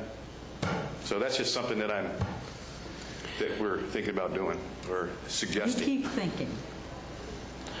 Okay. Well, I think that it's worthy to note that there was one of these issues that we dealt with today that have 54 months that we've been dealing with this. Now, I don't know whether push came to shove and the applicant, or not the applicant, but the property owner finally realized that the county was serious and they're going to get fined some money unless they cleaned it up. My suggestion would be that whole process, instead of going 54 months, could be done in 3 months. And I think that the purposes of our neighbors and the county and the applicants would be better served by just cutting to that point in time quicker rather than extending it out. And I applaud your movement in that direction. I'm looking forward to seeing that happen. Well, part of this is just the sheer volume, too, of cases that we have, but we're trying to stay on the new ones. No, you're not getting more staff. Well, isn't it logical that the volume, on balance, the length of time that it takes to process these issues the overall volume is going to be diminished if you just get it done. Don't be fooling around with them, having them on the docket on your desk, for shifting them around for 54 months. It's not good business. So I applaud your moving it forward. Thank you. Mr. Chairman, members of the board, John Taylor, Interim Community Development Director. We've had several discussions in this regard. Certainly our goal is to establish definite time frames at the point in time where we interact with the property owner and want to see definite milestones be met. And if they're not met, then aggressively pursue. As long as a property owner is complying, attempting to comply, not everybody has all the resources to do it immediately, but if there is a good faith effort on the property owner, we'll work with them. But if they're basically stonewalling the department, is my intention that we will aggressively pursue and get those resolved as quickly as possible. And I agree that part of the problem in terms of a large caseload is how long does it take. As long as we're allowing these things to go forward incrementally and not aggressively pursuing them, they stay on our caseload forever. And I think and that skews the statistics. And I think we could probably, through a more aggressive approach, again, establishing milestones, insisting upon compliance in a timely manner, and assisting as necessary and as we best can with the people who don't have the resources, and particularly with respect to abandoned vehicles. We want to be more assistive in that regard. I have a couple of comments on this as well. It seems to me that it would be helpful to have a tracking system that sort of moves things along a series of benchmarks. There is not a one-size-fits-all on this. We have people, for instance, in my district in particular, that sometimes lose a spouse don't have a pickup truck. We've found 3 or 4 years of garbage in a garage piled to the ceiling in circumstances like that. And we're looking for solutions where communities can assist seniors and people with disabilities and not go after those particular folks aggressively, as long as there's a will to work with people and get it cleaned up. On the other hand, and we do have some people without financial resources to move large pieces of equipment, and I believe some assistance is needed, and we try to, in our district, to have people with tractors and various pieces of equipment to come and help such people out. On the other hand, we have folks who simply by acts of will make a sport of tweaking the county and sometimes themselves. And my view is that we should be triage these cases early on to know whether we have good faith or mitigating circumstances, and work with them in some series of benchmarks toward a quicker end. We are taking, I think, the patience and to some extent the politics that preceded the moment made this department very skittish about coming into, on a harsh level, because there's blowback when that happens. Yeah. We need to just make sure that we're being just and appropriate in each case, and where people are working in good faith, continue to work and extend timelines as long as there's progress. But quickly, when there is specifically bad faith, and when Todd refers to them as frequent flyers, but we know who they are, and I think that we shouldn't be spending enormous amounts of staff time and money. And ultimately, it hurts the people even worse, because the fines are greater, the administrative costs are greater when we extend it. So it's doing nobody any particular favor. And we agree, and we've found some deficiencies in our current management information system. We're going to be migrating the code compliance program onto the Permits Plus, and when we're working on that as we speak and making some move to that. So we're hoping that we will get better, more timely information, emphasis on the better information, so what we're doing, and that'll help Todd and the staff. All right. Well, good luck. Thank you. All right. Mr. Chairman, we're only about 15 minutes behind schedule. I would request that we take about a 5-minute break. All right. At Supervisor Thomas's request, we will now take a 5-minute recess back. Let's say back at 5. Wait, excuse me. On these matters? Yes, of course. Thank you. I assumed because all 4 cases were acted upon that was complete, but we'll have ex post facto. I'd like to remind the supervisors that sometimes their actions in code compliance cases aren't necessary, and that it slows down the process. So you can remind the 2 other supervisors who aren't here today of that as well. Thank you very much. Thank you. Is anybody else would like to speak on this subject before we move out of items 18 through 21? All right, hearing none, we will now take a recess until 5 minutes to 11. Can somebody let him know that we're commencing?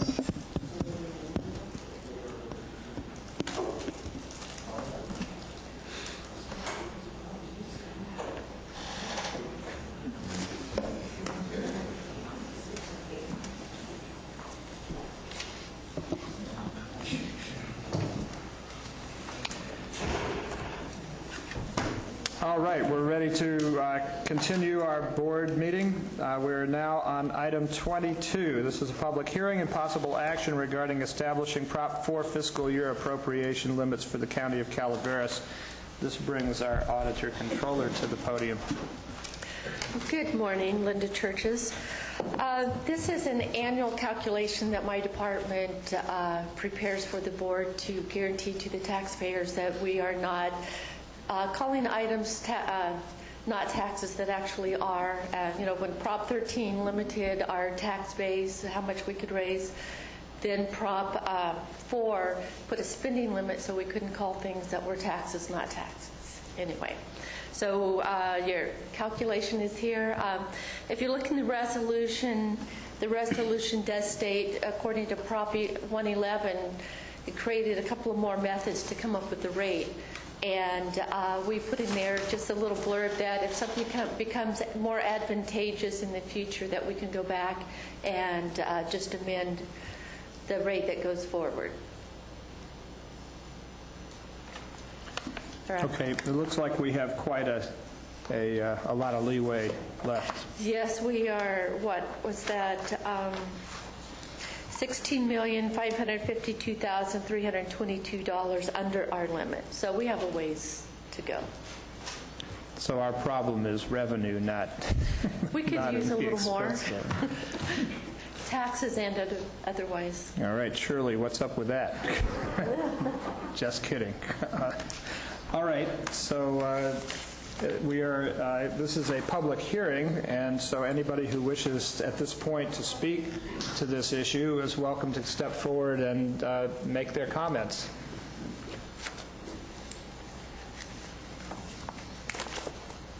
Anybody have a good idea how to raise an additional $16 million?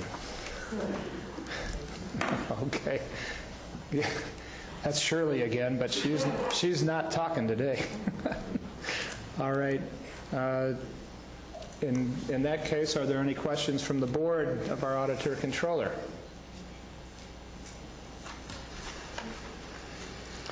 All right. Well, this public hearing is now closed.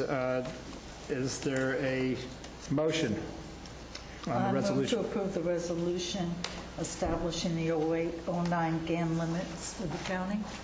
Motion, is there a second? Second. Those in favor? Aye. Aye. Opposed? Passes on a 3-0-2. Thank you. All right, we now move our attention to item 23. This is a discussion and possible action regarding a resolution authorizing the County of Calaveras to participate in the Tuolumne-Stanislaus Integrated Resource Water Management Planning, or the IRWM efforts, and authorizing board chair to sign a memorandum of understanding with the participating entities.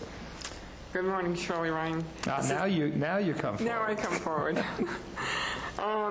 What you have before you today is a memorandum, a resolution authorizing the county to participate in the Tuolumne-Stanislaus Integrated Resource Water Management Planning efforts and sign a memorandum of understanding with the other participating agencies. At a meeting on August 5th between the Board of Supervisors and Calaveras County Water District Board, there was a lot of discussion, I understand, regarding this issue. And at that time, the board voted 4-1 to participate in these efforts and contribute on a financial basis. This formalizes this. There's a lot of information in this packet that came from CCWD's Water Resource Manager, Ed Pattison, who's here today to answer any technical questions, because admittedly I'm not an expert on the issue. So I'm going to ask Ed to come up here and answer any questions of the board on the plan itself. All right, Mr. Pattison. Welcome to the board again. Good to see you, Mr. Chair and members of the board. You know, water is my passion, so I could dazzle you with information all day, but I know that you'd want to keep this short.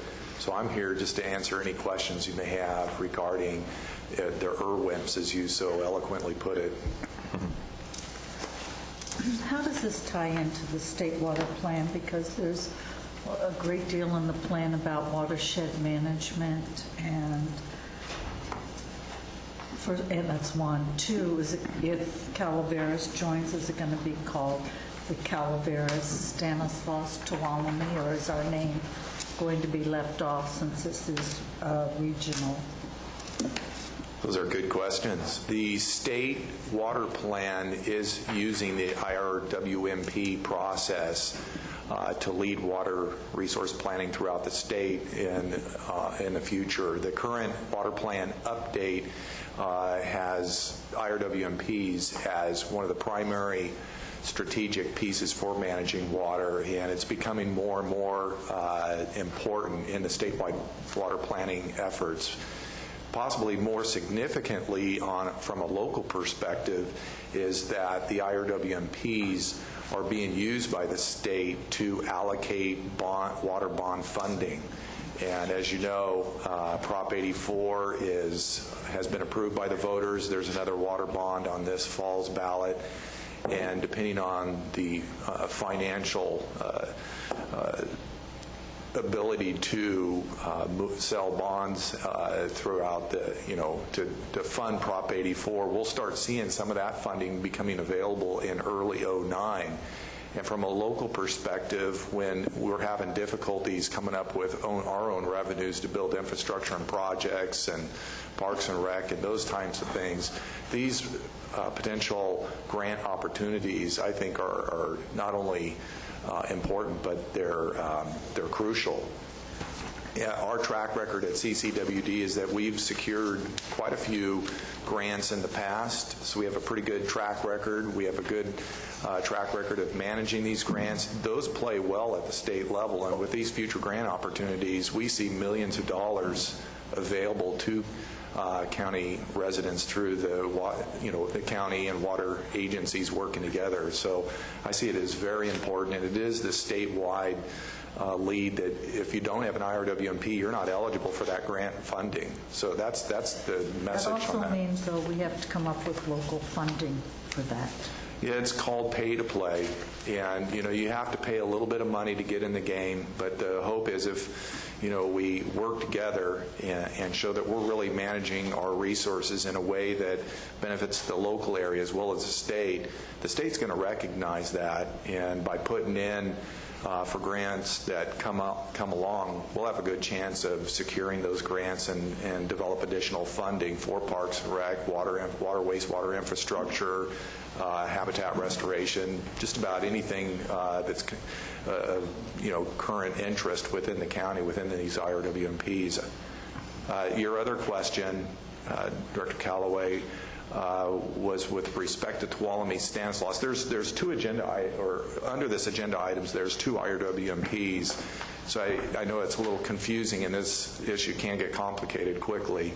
The first one I think is listed is the Tuolumne Stanislaus, and that is a group of agencies located within Tuolumne and the Stanislaus watersheds. And I think by nature, the state's effort is to move toward watershed management rather than managing resources by geopolitical boundaries. As you know, the county boundaries bifurcate the streams, and drainage occurs within the watershed. So we have this overlap between watershed boundaries and geopolitical boundaries, and the IRWMP's process by nature brings those two perspectives together, as well as land and water planning. And that's why it's important that the community development department's here, and we're working together also, as you know, through the water element process. But the IRWMPs brings together these traditionally disparate planning mechanisms and brings them together in a way that we think will not only bring about better resource management, but potential funding for future projects. Is this $13,000 for just the Tuolumne? What about for the McCollum? Yes, the McCollum Amador Calaveras, or the MAC IRWMP, was one of the first IRWMPs done in the state, and that was finished in 2006 under Prop 50. But Prop 84 has tougher guidelines to meet to be eligible for grant funding. Therefore, three of the members of the larger group, East Bay Mud, Amador Water Agency, and CCWD, decided that for efficiency and because we're being good neighbors and partnering agencies, we're picking up the tab for the MAC IRWMP. We just cut a check for nearly $20,000 to initiate that process, and that is matched with East Bay and Amador providing. So we're paying about $60,000 to get that update underway, and then at some point we're going to have to determine if we're going to fund the remainder of the update out of pocket or seek a Prop 84 planning grant. As you know, these IRWMPs are to be open, inclusive, and collaborative. By nature, they need to be a number of public meetings need to be held to have stakeholders have some involvement in that process. So it gets expensive just because we're paying consultants, we're paying staff, we're paying, to hold these types of meetings, incorporate information, and do what is best to manage the resources countywide. So for the MAC, these three water utilities are initiating that process and undertaking the financial portion of that. On the Tuolumne-Stanislaus, however, there's less water agencies involved. It's primarily being driven by Tuolumne Utilities District and CCWD, and there are some smaller utilities like some of the community service districts. Tuolumne County is already on board, so that was another reason for getting Calaveras County on board here. And through that process, there is a cost. That's the $13,500 that you see there, and that cost is used to get us underway in terms of governance, structure, what the boundaries of the IRWMP are, and that will get us to a full grant application for a planning grant that would then develop the IRWMP over a 2-year process, probably during calendar years 09 and 010. And as I mentioned, I think it's most, if not all, of the agencies in the Tuolumne-Stanislaus have already signed on the MOU through board or council resolution. So there's been good participation there, and we're hoping that Calaveras County can help support CCWD in that effort. And recently I've learned there may be some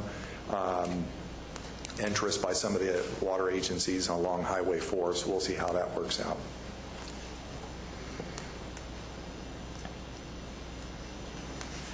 Why should we join this year?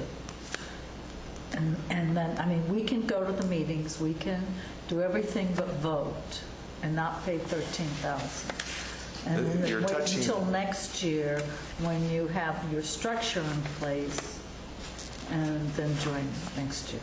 I mean, I was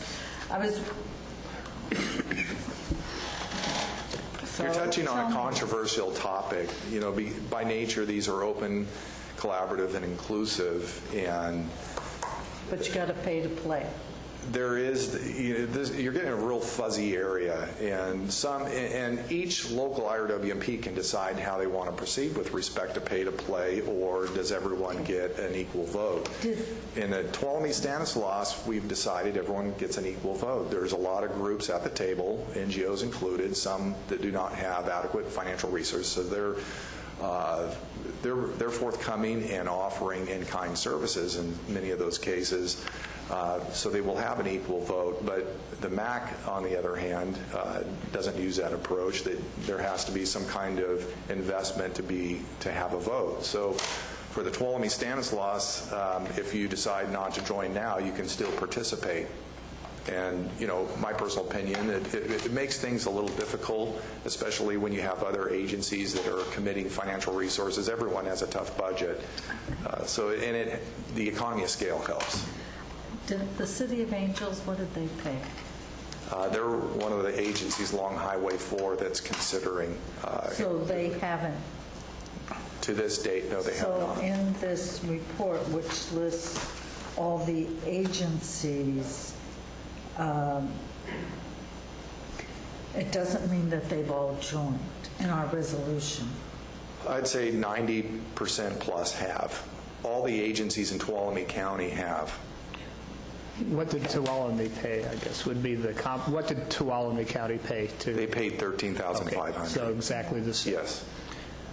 All right. Any other questions or comments from Supervisor Callaway? I mean, I'm familiar with this. I was having a real $13,500 question. Well, I know financial resources are tight, and I will say staff time is also important, and there's a cost associated with that. If you ask me which one's more important, I might say staff time. I hesitate to say that, but I think that, you know, in the past, the agencies have worked well together, but the traditional water land have proceeded parallel, oftentimes without good interaction. This gives us the opportunity to be a part of the land use world and land use be part of the water world, and I think that will benefit both agencies and lead to better planning in the future and hopefully least long-term cost to residents and ratepayers. One thing I might have missed, and I apologize, Who's managing these monies? Right now, TUD is. Okay. And they've provided a spreadsheet, and, there's good checks and balances in place. Okay. All right. Supervisor Thomas.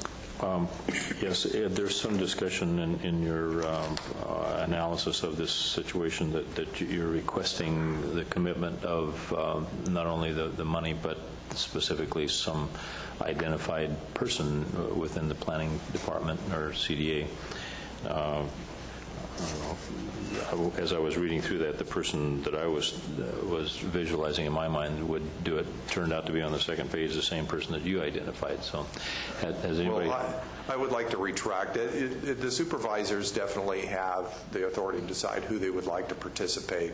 So, it was my opinion was just based on experience and probably wasn't appropriate to put in the board package. But my key message is that a little staff time, and I would estimate, because there's 2 IRWMPs underway, it would be about 1 day per month over the next couple of years. And these things are living documents. These things will never go away.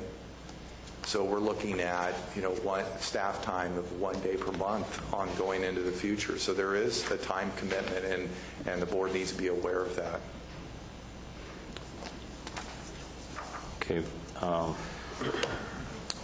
Were you going to open this up for other? Yes, I was. Is there any other comment from the public on this proposal before us? Is there any other board comment? I'll make one myself if Supervisor Callaway is complete. For me, I've been on the Sierra Conservancy Board now for a year, and this is a subject of great discussion and consideration. I see a lot of other counties mobilizing very effectively, lining up for the millions of dollars that are in the pipeline and headed for somewhere.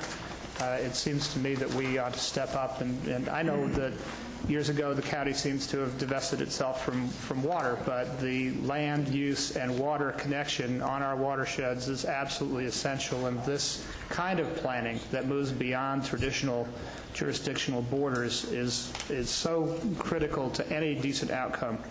It seems to me it is well past time for us to step up. While we might save 13.5 by waiting, it does seem to me that it is a moral obligation to join in. If we really believe in this project, we should support it fully and to the best of our abilities anyway.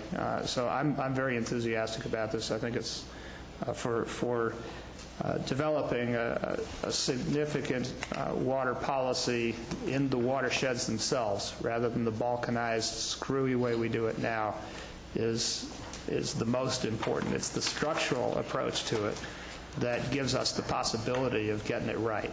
So this is a great process. It is going to be well funded. Let's get ourselves prepared to participate and not only give our input, but also receive the benefits from that.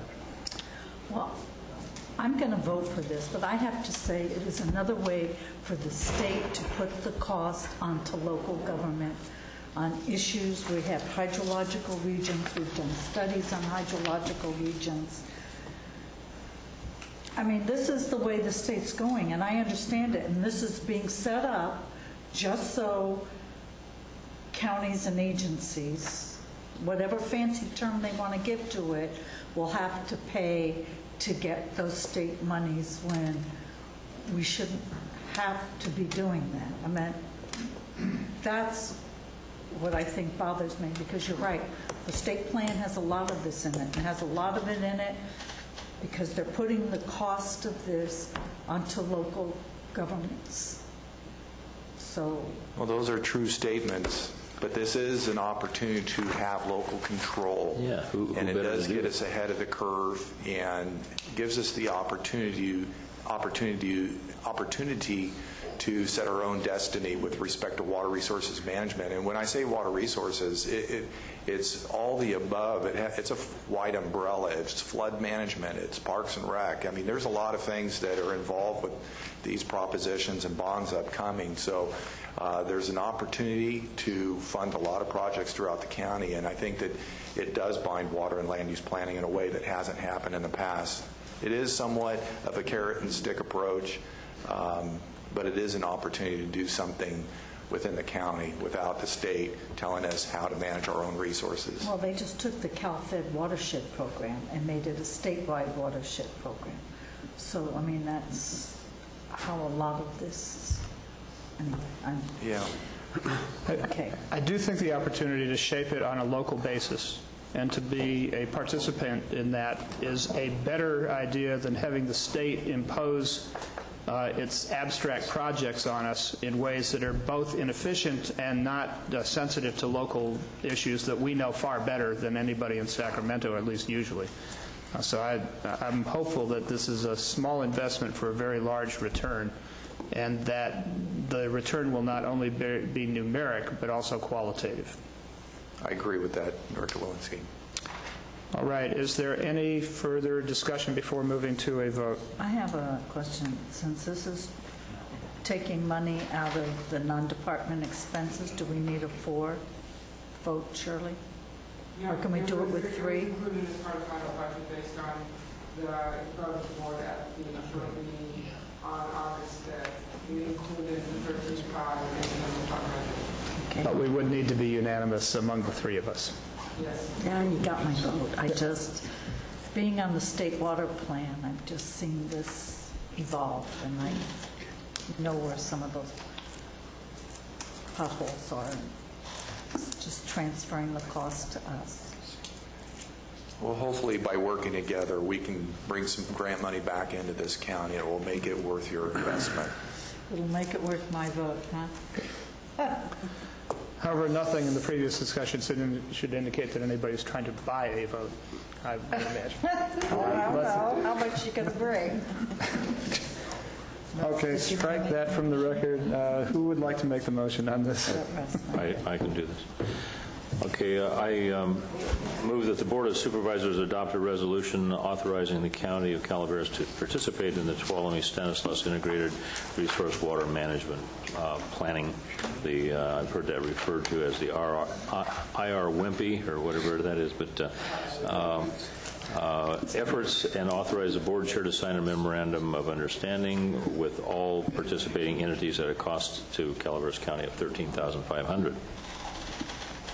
Is there a second on the motion? Second. Okay, there is a second to the motion. All in favor? Aye. Opposed? Passes on a 3-0-2 vote. We'll now move to item 24. This calls for the filling of 2 vacancies, and I believe there's some confusion about the districts that these are being filled from. This refers to District 1, but my understanding is that the nominees come from District 4 and 5. Am I correct in that? Cindy Reading is a resident of District 5, and I think that a quick look at Google this morning, Randy McNerlin is a resident of District 4.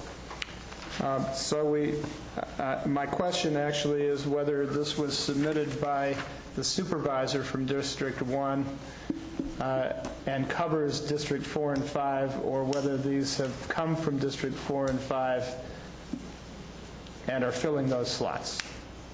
Yes. Just going to defer to Supervisor the latter. Callaway. I move these 2 applicants. Yeah, we shouldn't let them get away. All right. That's right.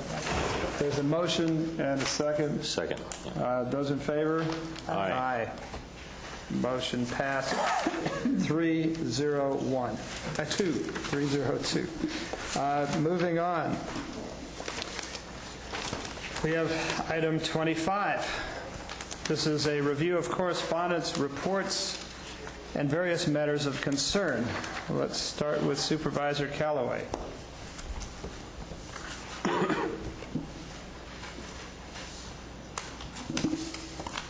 I have no board-sponsored meetings this week. Board-appointed meetings. Supervisor Thomas.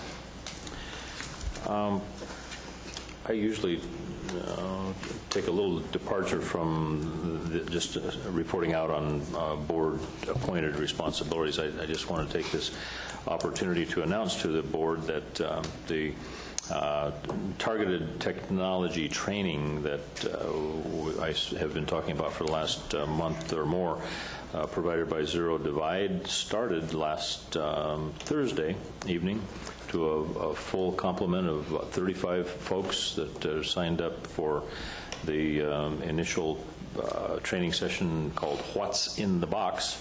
I'm personally very excited about the potential for this program, and the report that I got back from the first class was that everybody there was arrived early, were in their chairs, ready to start this training, and I'm looking forward to the finalization and the final summary that will be presented to us after the last session in a couple of months from now, actually, on December 20th will be the last one. If anybody has neglected to call to inquire about this program, the telephone number is 754-4242. That's at the job training office across the street. We have given them instructions to keep a standby list, and going over that with Ernie the other day, that she had 30 people in the class and 11 people signed up on a standby list. So those folks will roll over and be given an opportunity to be first up on the list for continuing this program at some future date if the board decides that they want to continue with this. So all in all, it's looking like a very successful program. Okay, on the some other things, I just wanted to acknowledge Supervisor Walensky that I enjoyed myself very much at the festivities on Saturday at Lumberjack Days. That was a new and different experience for me. That was great. So I haven't been to a parade in this county before where the participants in the parade, even though that there were hundreds and hundreds of people along the parade route, the number of participants in the parade, dancers and everything, with the dancing lawn chairs and everything, was really fantastic. There were 3 times as more people in the parade than alongside, but it was a fun time. I really enjoyed it. I will be attending a Smart Growth Conference in Tuolumne County on Thursday and Friday, and that, let's see, and also the Taste of Calaveras at the Dove Hill Ranch on Sunday. So that concludes my report. As for me, I have the Mental Health Board meeting tonight. After this meeting, I have on Wednesday a Constructing Connections meeting, which is involved in a 2-county effort to pave the way for child care centers. That's with the Child Care Council. I will be in the evening and of Thursday and all day Friday at the Tuolumne Smart Growth Conference, and as well going to try to get to the Taste of Calaveras at Dove Hill. Also, I wanted to report, last week I attended actually 3 conferences, the first of which was put on by the Sierra Fund, dealing with watershed issues as it relates to what they call mining's toxic legacy.